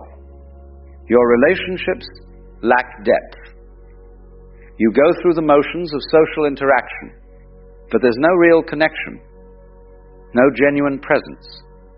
You're there, but you're not really there. This happens when you've wandered too far from your authentic self. When you're wearing a mask for so long that you've forgotten what your real face looks like. People can sense this, even if they can't articulate it. There's something missing in your presence, something essential. And so genuine connection becomes impossible. Because connection requires vulnerability, authenticity, truth. The universe is fundamentally relational. Everything exists in relationship to everything else. The wave exists because of the ocean. The leaf exists because of the tree. You exist because of this vast web of relationships that stretches out in all directions. When you feel disconnected, it's a sign that you've forgotten this. You've started believing in your own separate existence, your own isolated self. And this belief is making you miserable. The fifth sign is chaos. Things keep breaking down. Your car stops working. Your computer crashes. Your plans fall apart at the last minute. One thing after another goes wrong, and you feel like you're constantly putting out fires. Now, sometimes things just break. That's the nature of the material world. But when you're experiencing a pattern of breakdown, when it feels like the universe is dismantling your carefully constructed life, piece by piece, pay attention. This is often the universe clearing away what no longer serves you. It's making space for something new. We cling so tightly to our structures, our plans, our ideas of how things should be, and sometimes the only way for something better to enter is for the old to fall apart. The farmer doesn't plant new seeds in a field that's already full of crops. First, there must be clearing. First, there must be space. The breakdown is not the problem. The breakdown is the preparation. The sixth sign is physical symptoms. Your body starts speaking up. Headaches, stomach problems, muscle tension that won't release. Your body is wise, much wiser than your thinking mind. It knows when something is wrong, long before your thoughts catch up. And when it can't get your attention any other way, it starts sending pain signals. Pain is not your enemy. Pain is information. It's your body's way of saying, hey, something needs to change here. We can't keep going like this. When you ignore the whispers, the body starts to shout. And if you ignore the shouting, well, then you might find yourself flat on your back, with no choice but to listen. The seventh sign is synchronicity. Strange coincidences start happening. You think of someone, and they call. You need information, and a book falls off the shelf right in front of you. You meet exactly the right person, at exactly the right moment. These moments of meaningful coincidence are like breadcrumbs, the universe leaving you a trail to follow. Carl Jung, that great explorer of the mind, spoke about synchronicity as evidence that there's more going on than we typically acknowledge. That beneath the surface chaos of life, there's a pattern, an order, a meaning. When synchronicities increase, it often means you're at a crossroads. The universe is trying to guide you, trying to show you which way to turn. But here's the crucial thing. These signs are not omens of doom. They're not the universe being cruel or punishing you. They're course corrections. They're love letters, written in the language of reality. The universe is not trying to hurt you. It's trying to wake you up. Think about a fever. When you have an infection, your body raises its temperature. This doesn't feel good. It's uncomfortable, sometimes even painful. But the fever is not the problem. The fever is the solution. It's your body's way of fighting off what doesn't belong. In the same way, these signs, these disruptions, these uncomfortable moments are not the problem. They're your life's immune system activating. Something toxic has entered, something that doesn't belong, and your system is working to eliminate it. Right. The question is, what do you do when you notice these signs? Because noticing is only the first step. You could notice them and then promptly ignore them, which is what most people do. We're remarkably good at seeing what we don't want to see, and then pretending we didn't see it. The response required is not dramatic action. It's not about quitting your job tomorrow, or ending your marriage, or selling all your possessions and moving to a monastery. Those might be the right moves for some people in some situations, but dramatic external changes, without internal understanding, usually just create more problems. The response required is stillness. Stop. Be quiet. Listen. The universe is speaking, but you have to create space to hear it. You have to turn down the volume on all the noise, all the constant chatter, all the opinions and expectations and demands that fill your head from morning to night. Sit with yourself. Not with your phone, not with a book, not with any distraction. Just sit. And in that sitting, ask yourself honestly, what am I being told here? What am I refusing to see? What am I clinging to that needs to be released? The answers won't come as words. They'll come as knowing, as recognition, as a feeling of yes, that's it. Your body will relax slightly. Something that was tight will loosen. This is the sign that you've touched truth. And then, once you've heard the message, once you've understood what's being asked of you, the work is simple but not easy. You have to act on what you know. You have to make the change, even when it's uncomfortable, even when people don't understand, even when you're not sure how it will all work out. This is where most people get stuck. They receive the message, they understand what needs to happen, and then they do nothing. They go back to their old patterns, their old ways, their comfortable misery. And so the signs must get louder, the whispers become shouts, the nudges become shoves, but it doesn't have to be this way. You can choose to listen to the whispers. You can choose to respond when the universe taps gently on your shoulder, rather than waiting for it to knock you flat. Because here's what I want you to understand. The universe is not separate from you. You are not a tiny, isolated self, navigating a hostile cosmos. You are the universe experiencing itself in human form. When the universe warns you, it's you warning yourself. Your deeper wisdom, your connection to something larger than your small ego self, is trying to get through to your conscious awareness. So these signs, these warnings, they're not coming from outside. They're bubbling up from inside. From that place in you that knows, that's always known what's true and what's false, what serves life and what doesn't. The question becomes, are you willing to trust yourself? Are you willing to trust the deeper knowing, even when it contradicts what your thinking mind insists is true?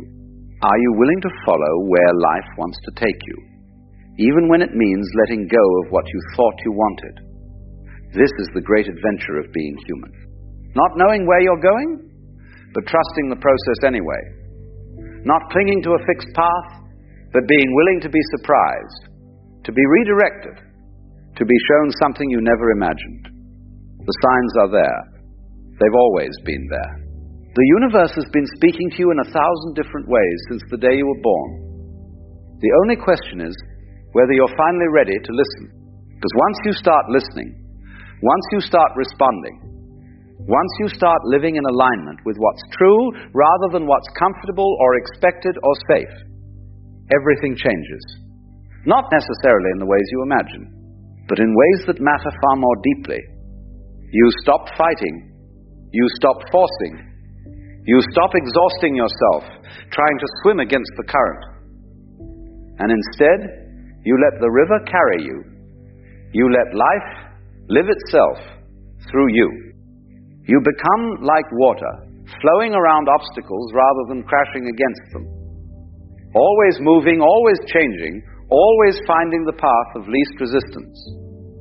This is what the universe has been trying to tell you all along. Stop resisting. Stop clinging. Stop pretending. Just be what you are, where you are with what you have. And trust that this is exactly where you need to be, learning exactly what you need to learn, becoming exactly who you're meant to become. The signs are not threats, they're invitations. The universe is not warning you away from danger, it's calling you toward your true life. The question is, will you answer? Success is one of those words that seems to shimmer in the distance, like a mirage in the desert. From the earliest days of childhood, we are taught to chase it. Teachers speak of it when they grade your papers. Parents speak of it when they worry about your future. Society speaks of it in every story it tells about wealth, power, talent, or recognition. It is dangled before us like a prize to be won, and because it shines so brightly, we assume there must be some clear path that leads to it. Surely, if others have walked there, then we too can follow, provided we know the secret steps. And so we look for patterns. We gather the biographies of those we admire and study them carefully, as though they were maps to buried treasure. We count the hours they slept, the foods they ate, the routines they followed. We ask what they read, whom they knew, how they spoke, how they worked.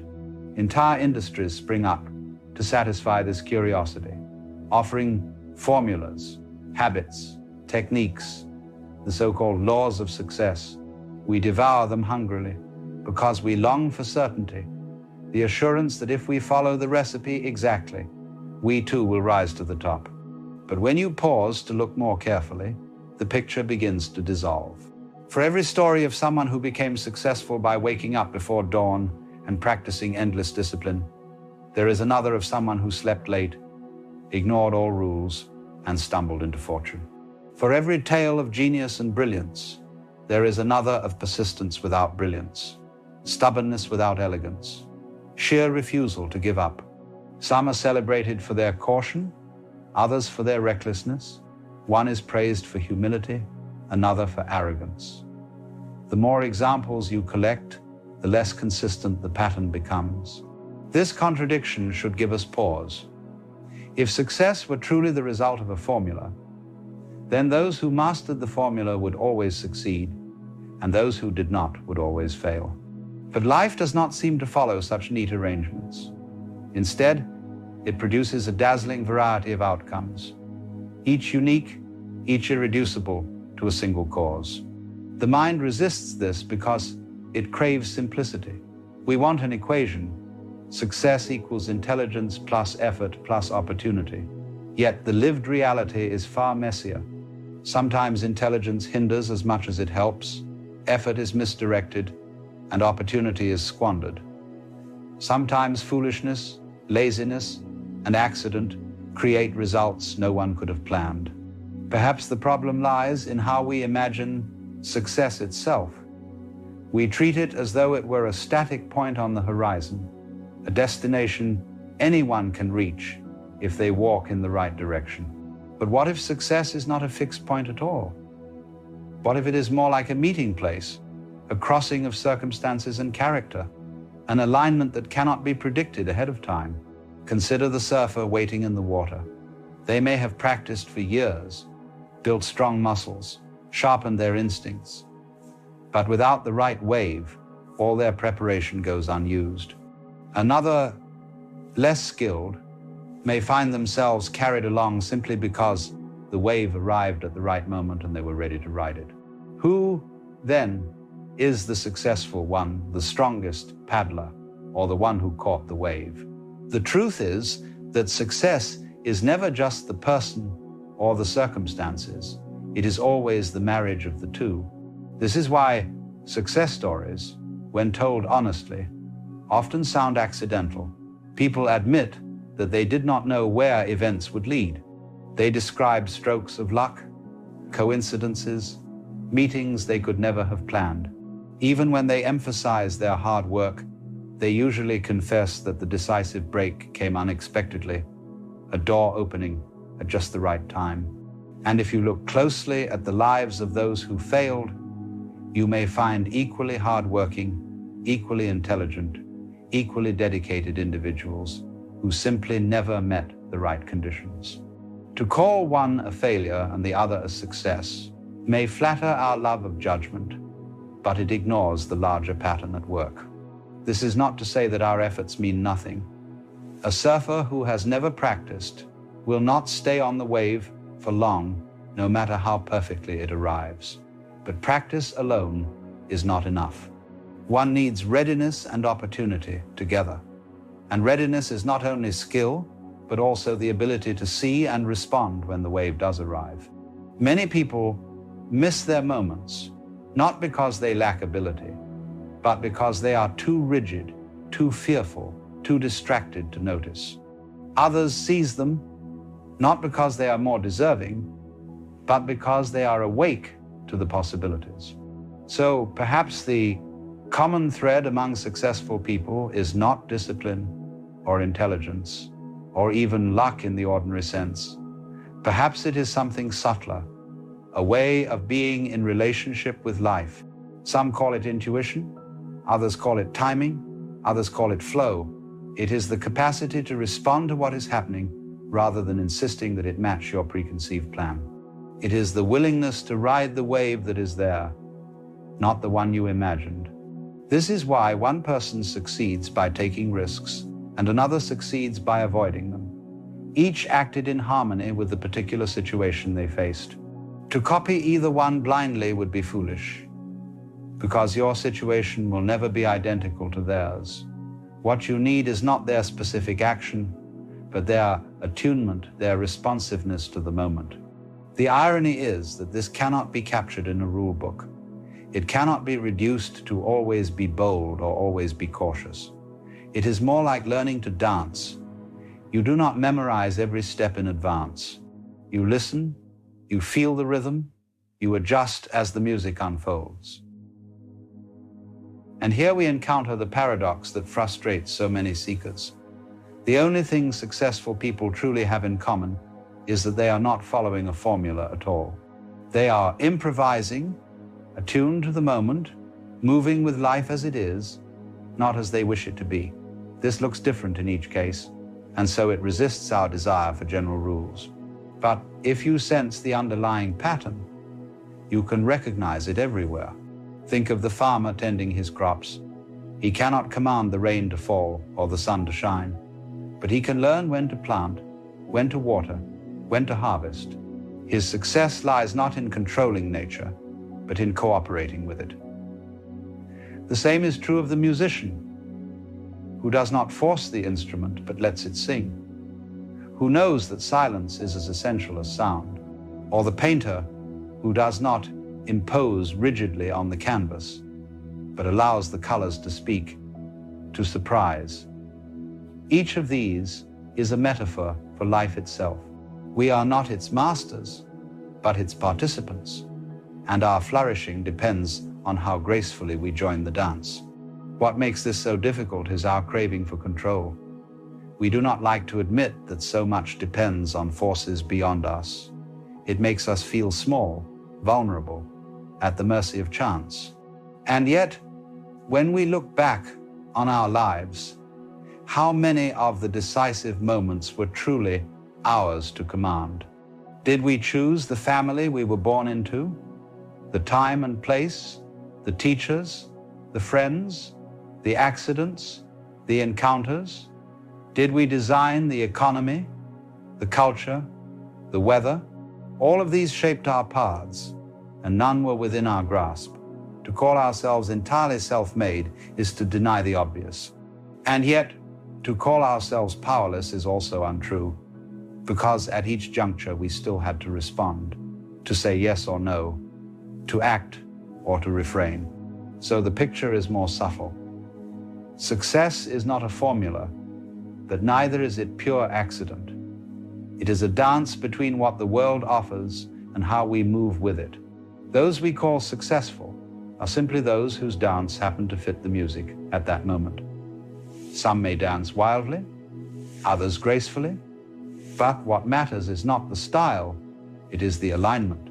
This realization can be liberating because it frees us from the tyranny of imitation. If there is no universal formula, then there is no need to measure ourselves against the supposed rules of others. We need not rise at dawn if we are not morning people. We need not read 100 books a year if that is not our temperament. We need not copy the eccentricities of the genius or the routines of the millionaire. Instead, we can attend to our own moment, our own wave, our own dance.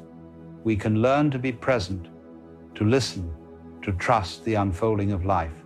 And yet, this is also the hardest lesson to accept because it denies us the security we crave. We want guarantees, and life offers none. We want permanence, and life is change. The mountain of success we dream of climbing keeps shifting its shape. And so, perhaps the first step toward genuine freedom is to let go of the need for certainty, and instead to find peace in the improvisation itself. If the first realization is that success does not follow a fixed formula, the second is that the only common thread lies deeper than traits or habits. For when you look closely at those we call successful, you see not sameness but difference.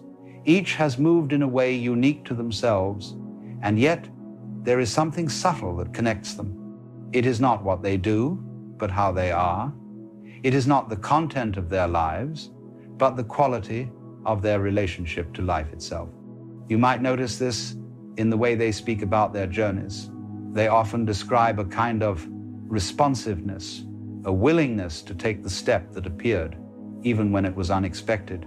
They do not seem as rigidly attached to a plan as those who remain stuck. They may have goals, yes, but they hold them lightly, ready to pivot when the world reveals a new opening. There is a quality of attention, of being present to the unfolding moment, that allows them to move with the current rather than against it. Consider how rivers flow. They wind, they twist, they change direction when they meet a rock, and yet they always find their way to the sea. If a river tried to move in a perfectly straight line, it would only collide with obstacles and stagnate. In the same way, those who are awake to life's movement do not cling to one rigid path. They bend, they adjust, and yet their movement is steady, always flowing toward a larger wholeness. Perhaps this is why, when we encounter them, we sense a vitality, an aliveness that seems more important than any specific achievement. We are often told that success requires control. Control over your time, your habits, your body, your thoughts. And there is truth in discipline, but control can become a prison. Too much control and you become brittle, unable to adapt. Too little and you collapse into chaos. The art lies in something subtler: cooperation. You do not command life, you converse with it. You do not dominate the dance, you listen to the rhythm. And this listening is the thread that unites those who flourish, whether they are artists, entrepreneurs, leaders, or healers. Think of music. A skilled musician does not simply force the notes.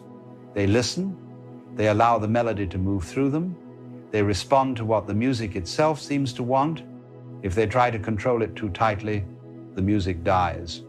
If they abandon all structure, it dissolves into noise. The secret is that delicate balance between discipline and surrender. And in this way, success in life is not different from success in art. It is not the product of willpower alone, nor of passivity, but of a dialogue between self and world. This is why success stories so often sound like improvisations.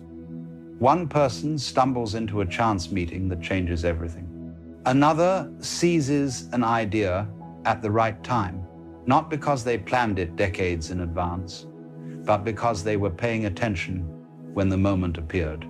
Still another endures failure after failure, only to find that each so-called failure was teaching them the very thing they needed for the eventual breakthrough.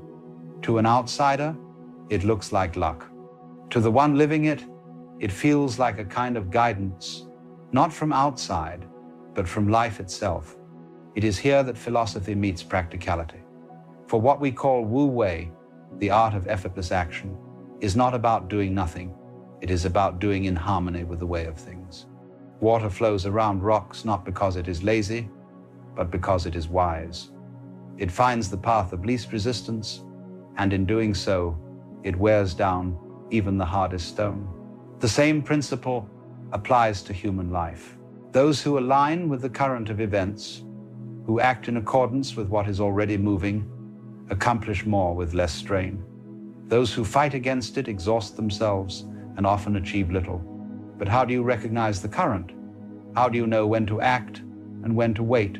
Here lies the subtlety.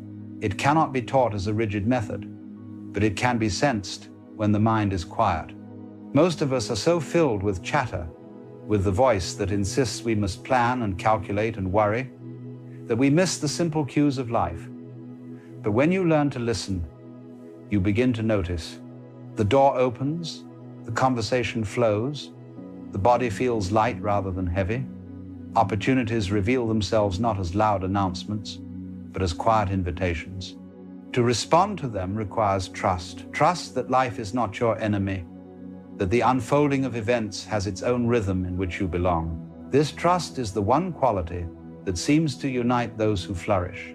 Not trust in a guarantee of success, not faith that everything will go your way, but trust in the process itself.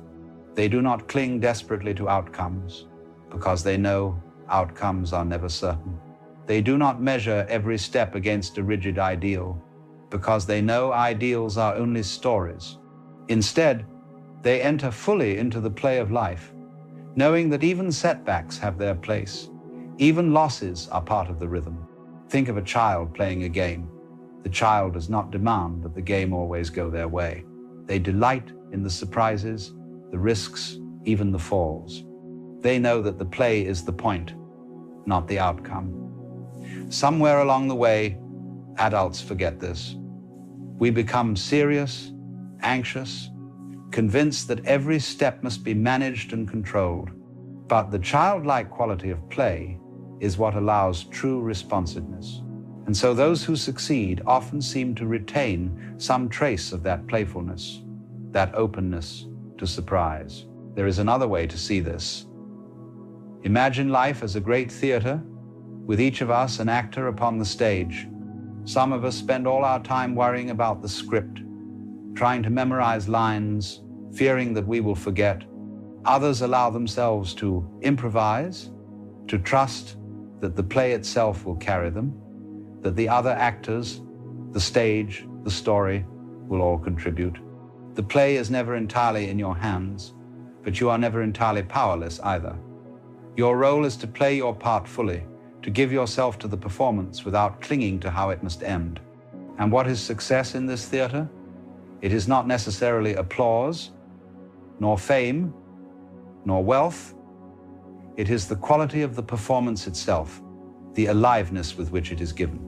Some roles are grand, others small, but all are part of the same play.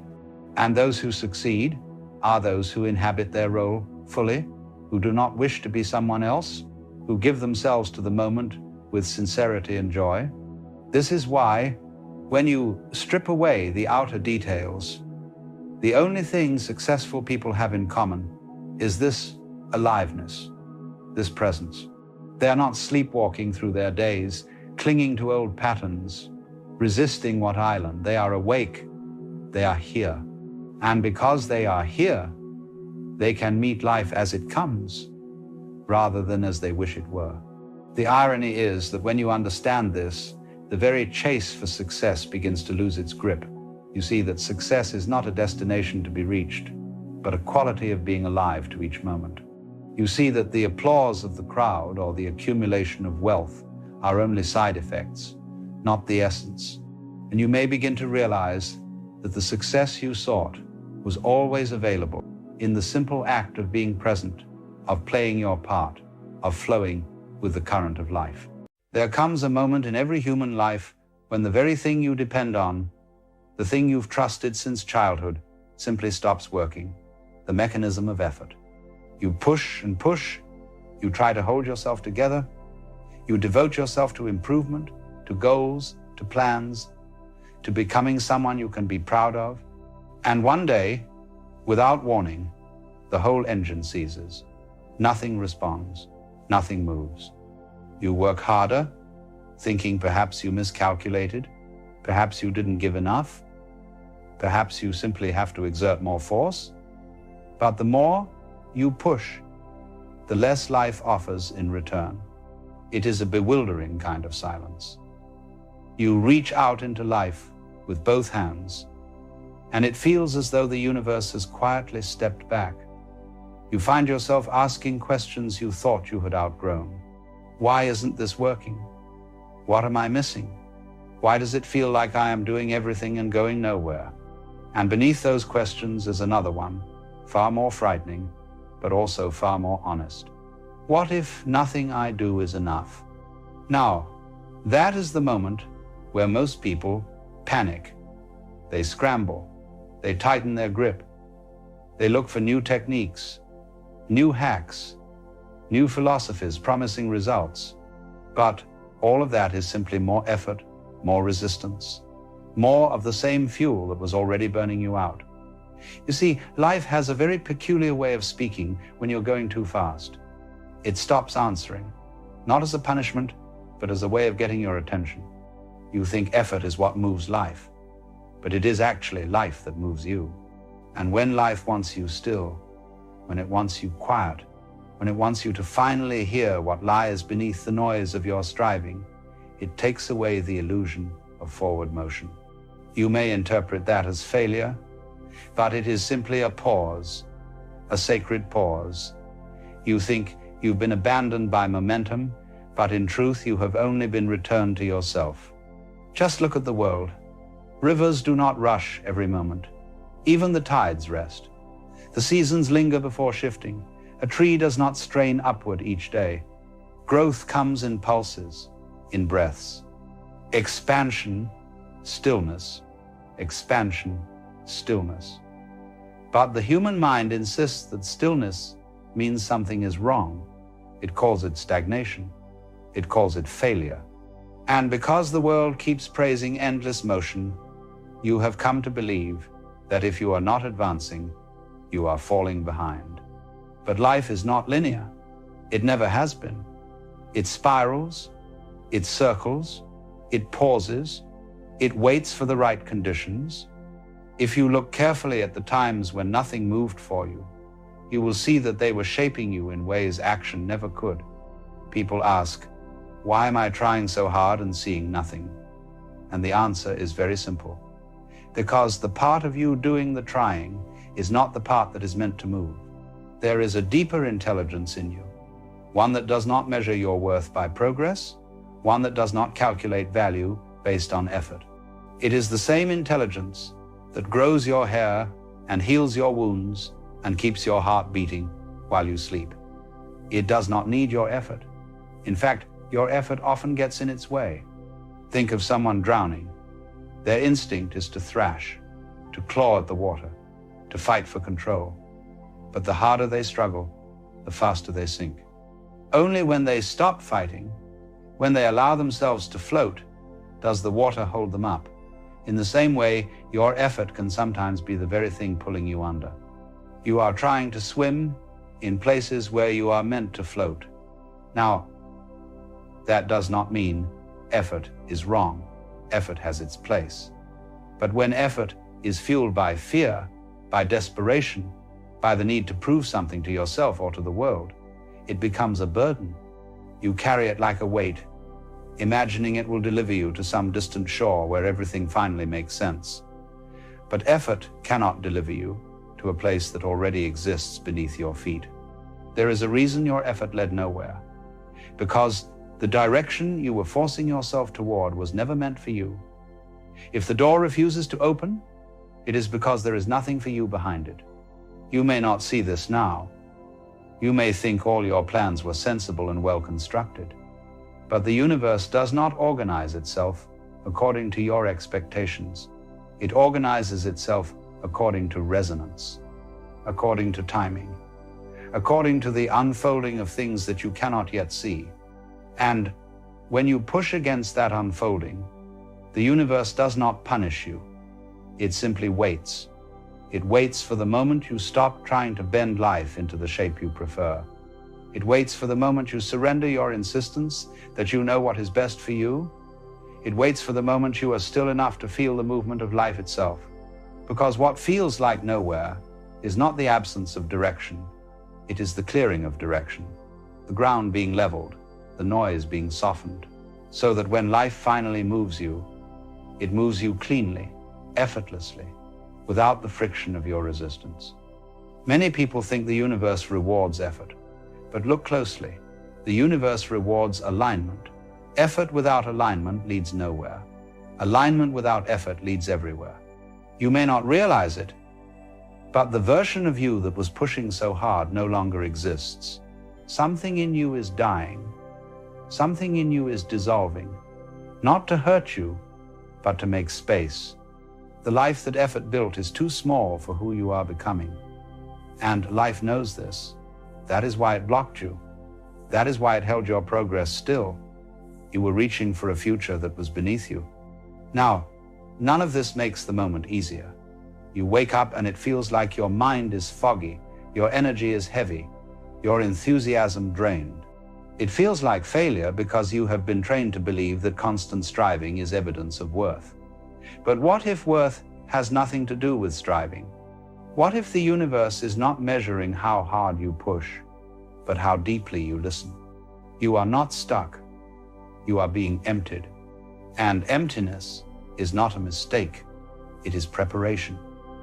When a bowl is full of old water, you cannot pour anything new into it. When a room is crowded, no one else can enter. When a path is cluttered, nothing can pass. Life clears you out so that something that actually belongs to you can take shape. But you must be still to see it. You must let the noise of your efforts settle. The modern world has made stillness feel shameful. People ask, what are you working on? What are you building? What are you producing? But no one asks, how deeply are you listening? How fully are you here? How much of yourself is aligned with your own experience? So when your effort leads nowhere, you think you've failed, but really you are being invited to rediscover a way of living that does not rely on exhaustion, a way of living that does not sacrifice the present for the illusion of a future, a way of living that trusts that life, not effort, is the thing that moves you. You are not in the wrong place. You are at the threshold. And thresholds never look like progress. They look like pauses. The universe is not withholding motion from you. It is preparing you for the kind of motion that will not break you. And if you stay with this moment long enough, something begins to shift. Not in the world around you, but in the felt sense of your own being. You start to notice that the tension you've carried for years begins to loosen. The constant background hum of urgency fades, even if only a little. You notice that you can breathe more deeply, even though nothing in your circumstances has changed. This is how the dissolution begins. First in the body, then in the mind, and only later in the life you live. You may not recognize it as movement, because you are looking for movement in the form of results. But the universe often moves you long before you see where it is taking you. You see, effort is loud. It demands. It insists. It clenches its fists and tightens its jaw. Effort says, I must get somewhere. I must achieve something. I must become someone. Effort is the voice of the self that believes it is separate from life, responsible for controlling every outcome, and so it exhausts itself. But life is quiet. Life whispers. Life waits. Life unfolds without strain. It breathes you. It beats your heart. It digests your food without asking your permission. Life does not struggle. Life simply moves. And when your effort leads nowhere, it is usually because life is trying to teach you its rhythm. It is trying to show you that the moment you stop forcing movement, a deeper movement begins. But the mind resists this. It says, if I stop trying, everything will collapse. But what if everything is collapsing precisely because you keep trying to hold together what you have outgrown, trying to push through doors that are no longer meant to open, trying to maintain an identity that is no longer true? There are seasons in your life when you are meant to build, seasons when you are meant to strive, seasons when effort flows easily because you are aligned with the direction of life. But there are also seasons when you are meant to unravel, seasons when effort becomes impossible because something softer, something wiser is asking to be heard. When all your effort leads nowhere, you are in such a season of undoing, a season of clearing, a season of returning to the ground of yourself. You may not realize it yet, but the nowhere you fear is actually the stillness from which true direction emerges. When you look at your life through the lens of the mind, you see stagnation. But through the lens of awareness, you see gestation. Something is forming in you, something you cannot name yet.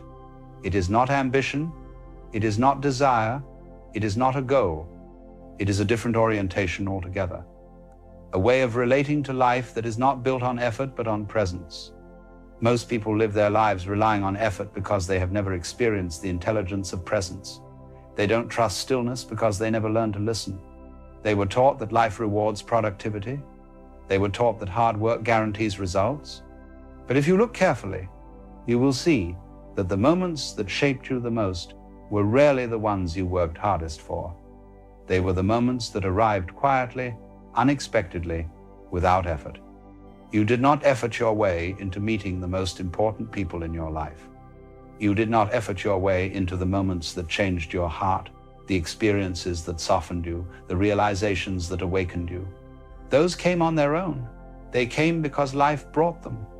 So when effort stops working, it is because life wants to bring you something new, something you cannot arrive at through force, something that requires you to be softer, quieter, more honest with yourself, something that comes only when the mind finally grows tired of its endless pushing and falls into silence.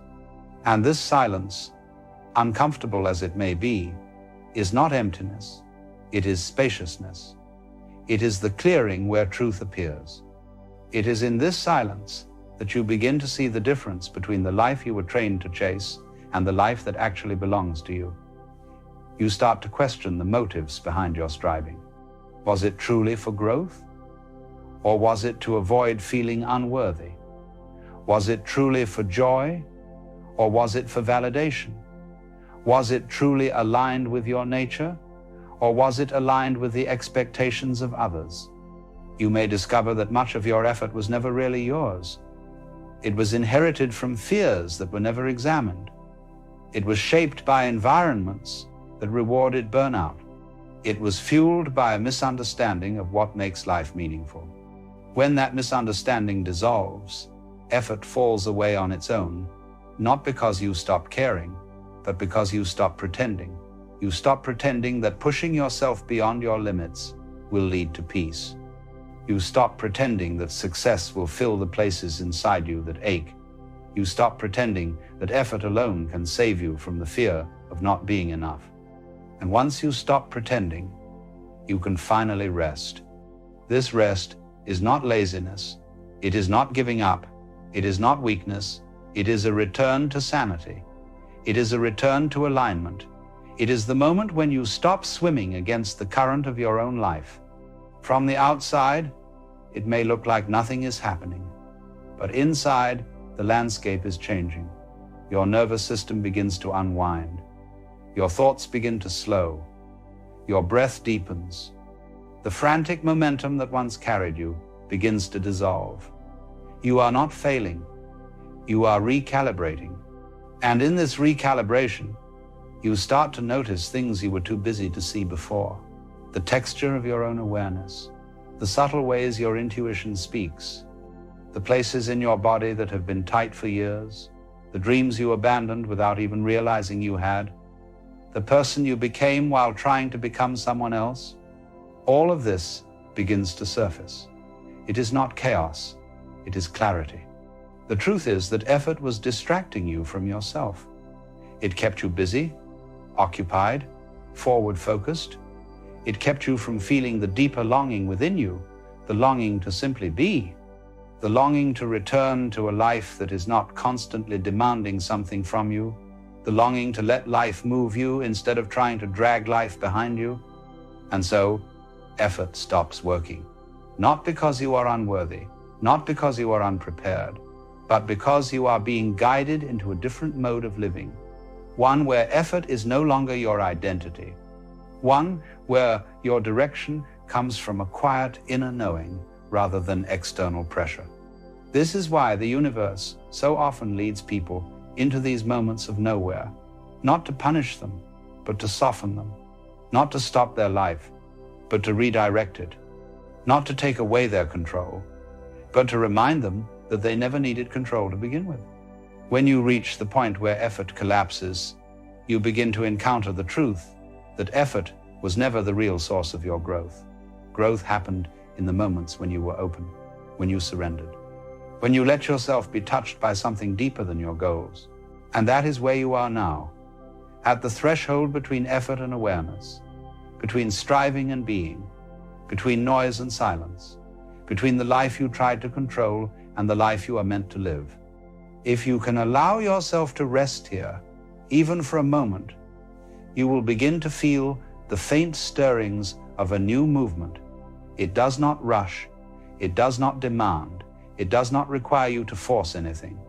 It simply invites you to listen, and in that listening, you will discover that nowhere is not a dead end.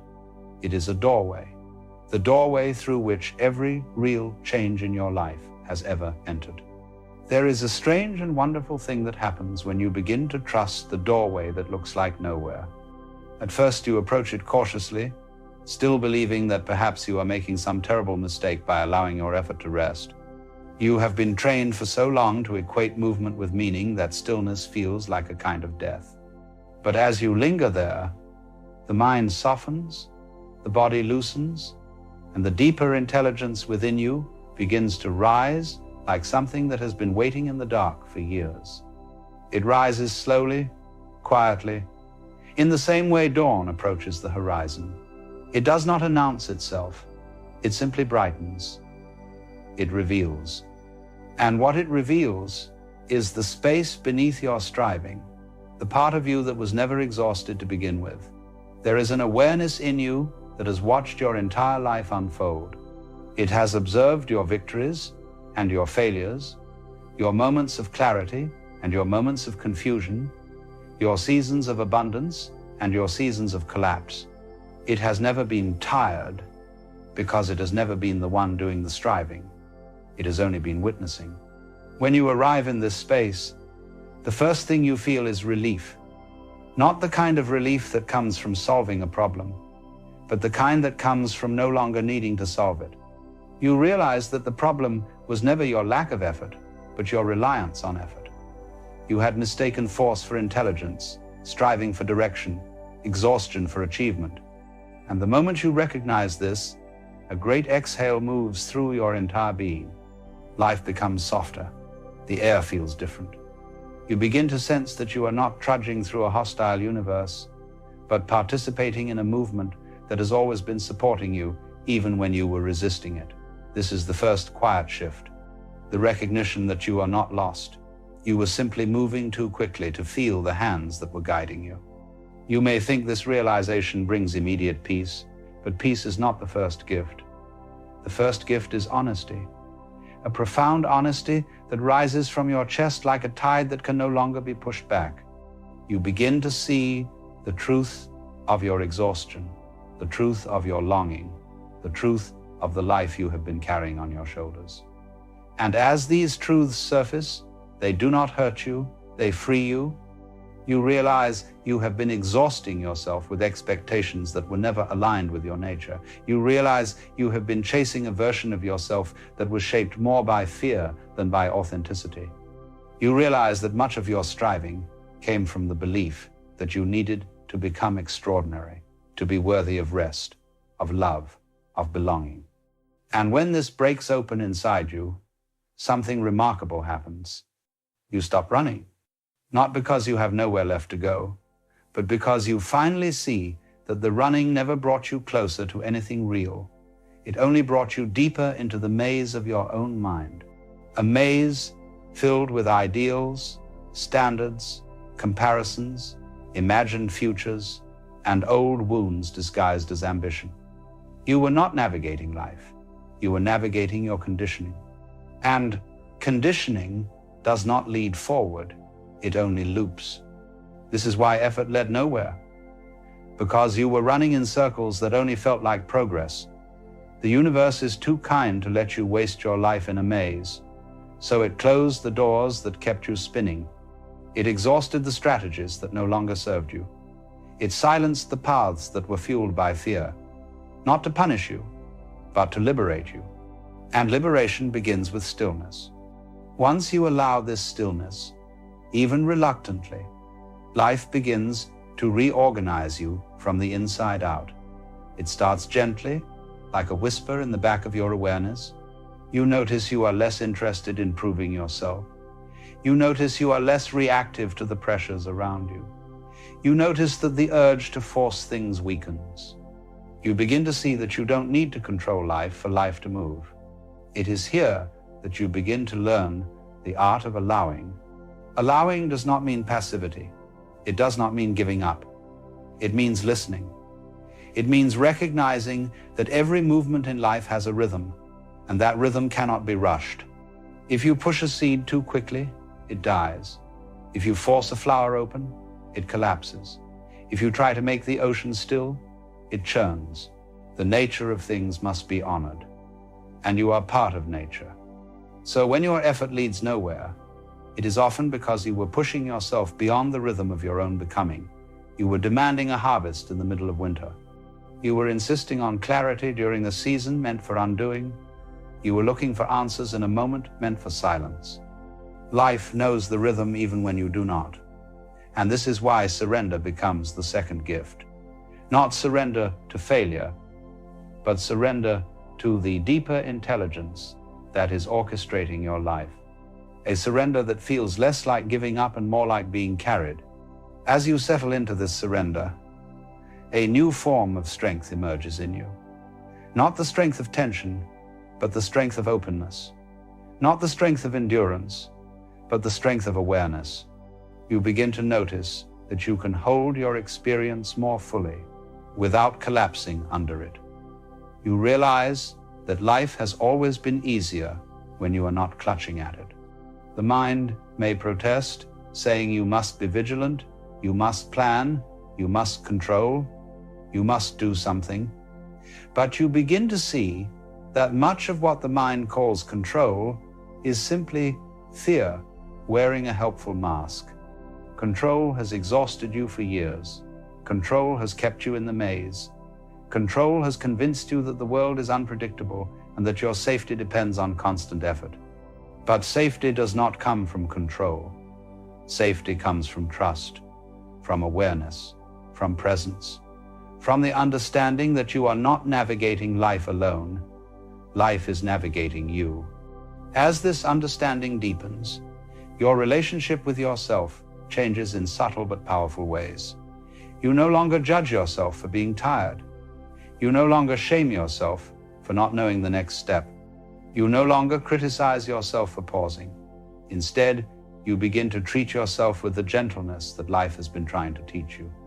You become less interested in rushing, less interested in proving, less interested in perfection, more interested in honesty, more interested in ease, more interested in alignment. This is the beginning of authentic living. You start to notice what drains you and what nourishes you. You start to choose rest without guilt. You start to slow down enough to hear your own intuition, which has been speaking to you all these years, but could not be heard over the noise of your effort.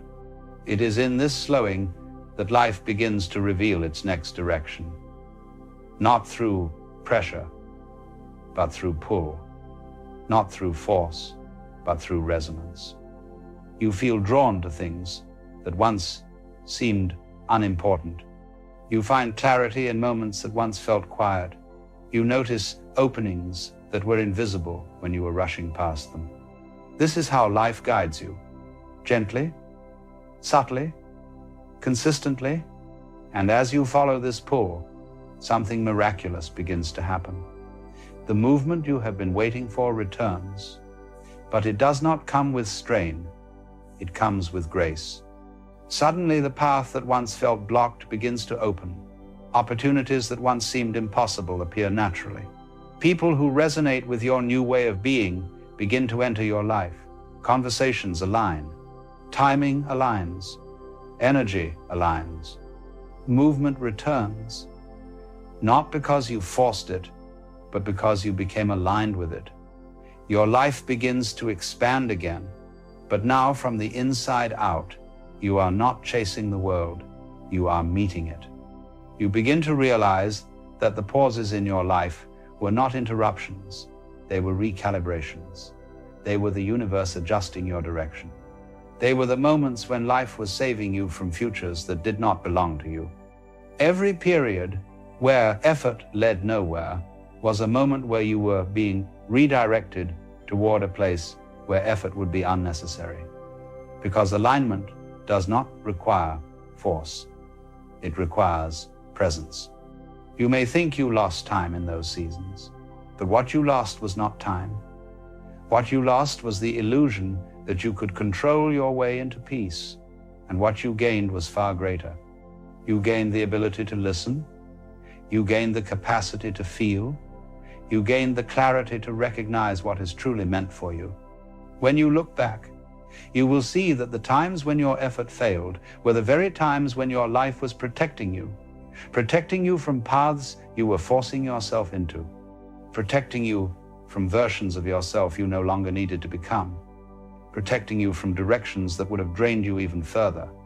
You were not failing, you were being held, and now you stand in a different kind of space. A space where life no longer feels like something you must conquer, but something you can participate in. A space where your worth is not tied to productivity. A space where you can meet yourself without judgment. A space where you can rest without apology. From this space, effort becomes something new. It becomes an expression of alignment rather than a compensation for fear. You act when moved, not when pressured. You move when guided, not when panicked. You work from fullness, not from depletion.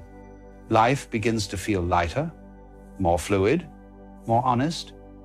It becomes less about achieving and more about unfolding, less about getting somewhere and more about being here. The weight you carried for years lifts, not because you accomplished something extraordinary, but because you stopped arguing with the rhythm of your own becoming.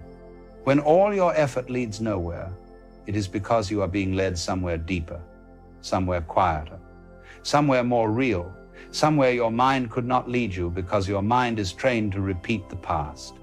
Awareness is what moves you into the future. This is the gift hidden inside exhaustion, the return to what has always been guiding you, the return to the intelligence that does not strain, the return to the part of you that is already whole. You were never meant to live your life struggling upstream. You were meant to flow with the current of your own truth. You were meant to follow the quiet pull of the life that is aligned with your nature. You were meant to allow what is real to rise and allow what is false to fall away. You have spent so long trying to become someone worthy, not realizing that the worthiness was already there beneath the layers of effort. And when effort collapses, you are finally able to feel it. This is why life stops you. This is why effort fails. This is why you find yourself in seasons of stillness. Not because you are unworthy of movement, but because you are being prepared for a different kind of movement. A movement that does not exhaust you, but expresses you. A movement that does not pull you away from yourself, but brings you deeper into the heart of your own life. The greatest transformation of your life will not come from striving, it will come from listening. And now, after everything has collapsed, after all the doors have refused to open, after the exhaustion has stripped you bare, you are finally quiet enough to hear. And what you hear is this: you were never meant to force your way through life. You were meant to fall into alignment with it. And once you do, everything that once felt unreachable begins to unfold naturally. Not because you worked harder, but because you stopped resisting the truth of who you are. This is what happens when all your effort leads nowhere. It is the beginning of the life that is actually yours.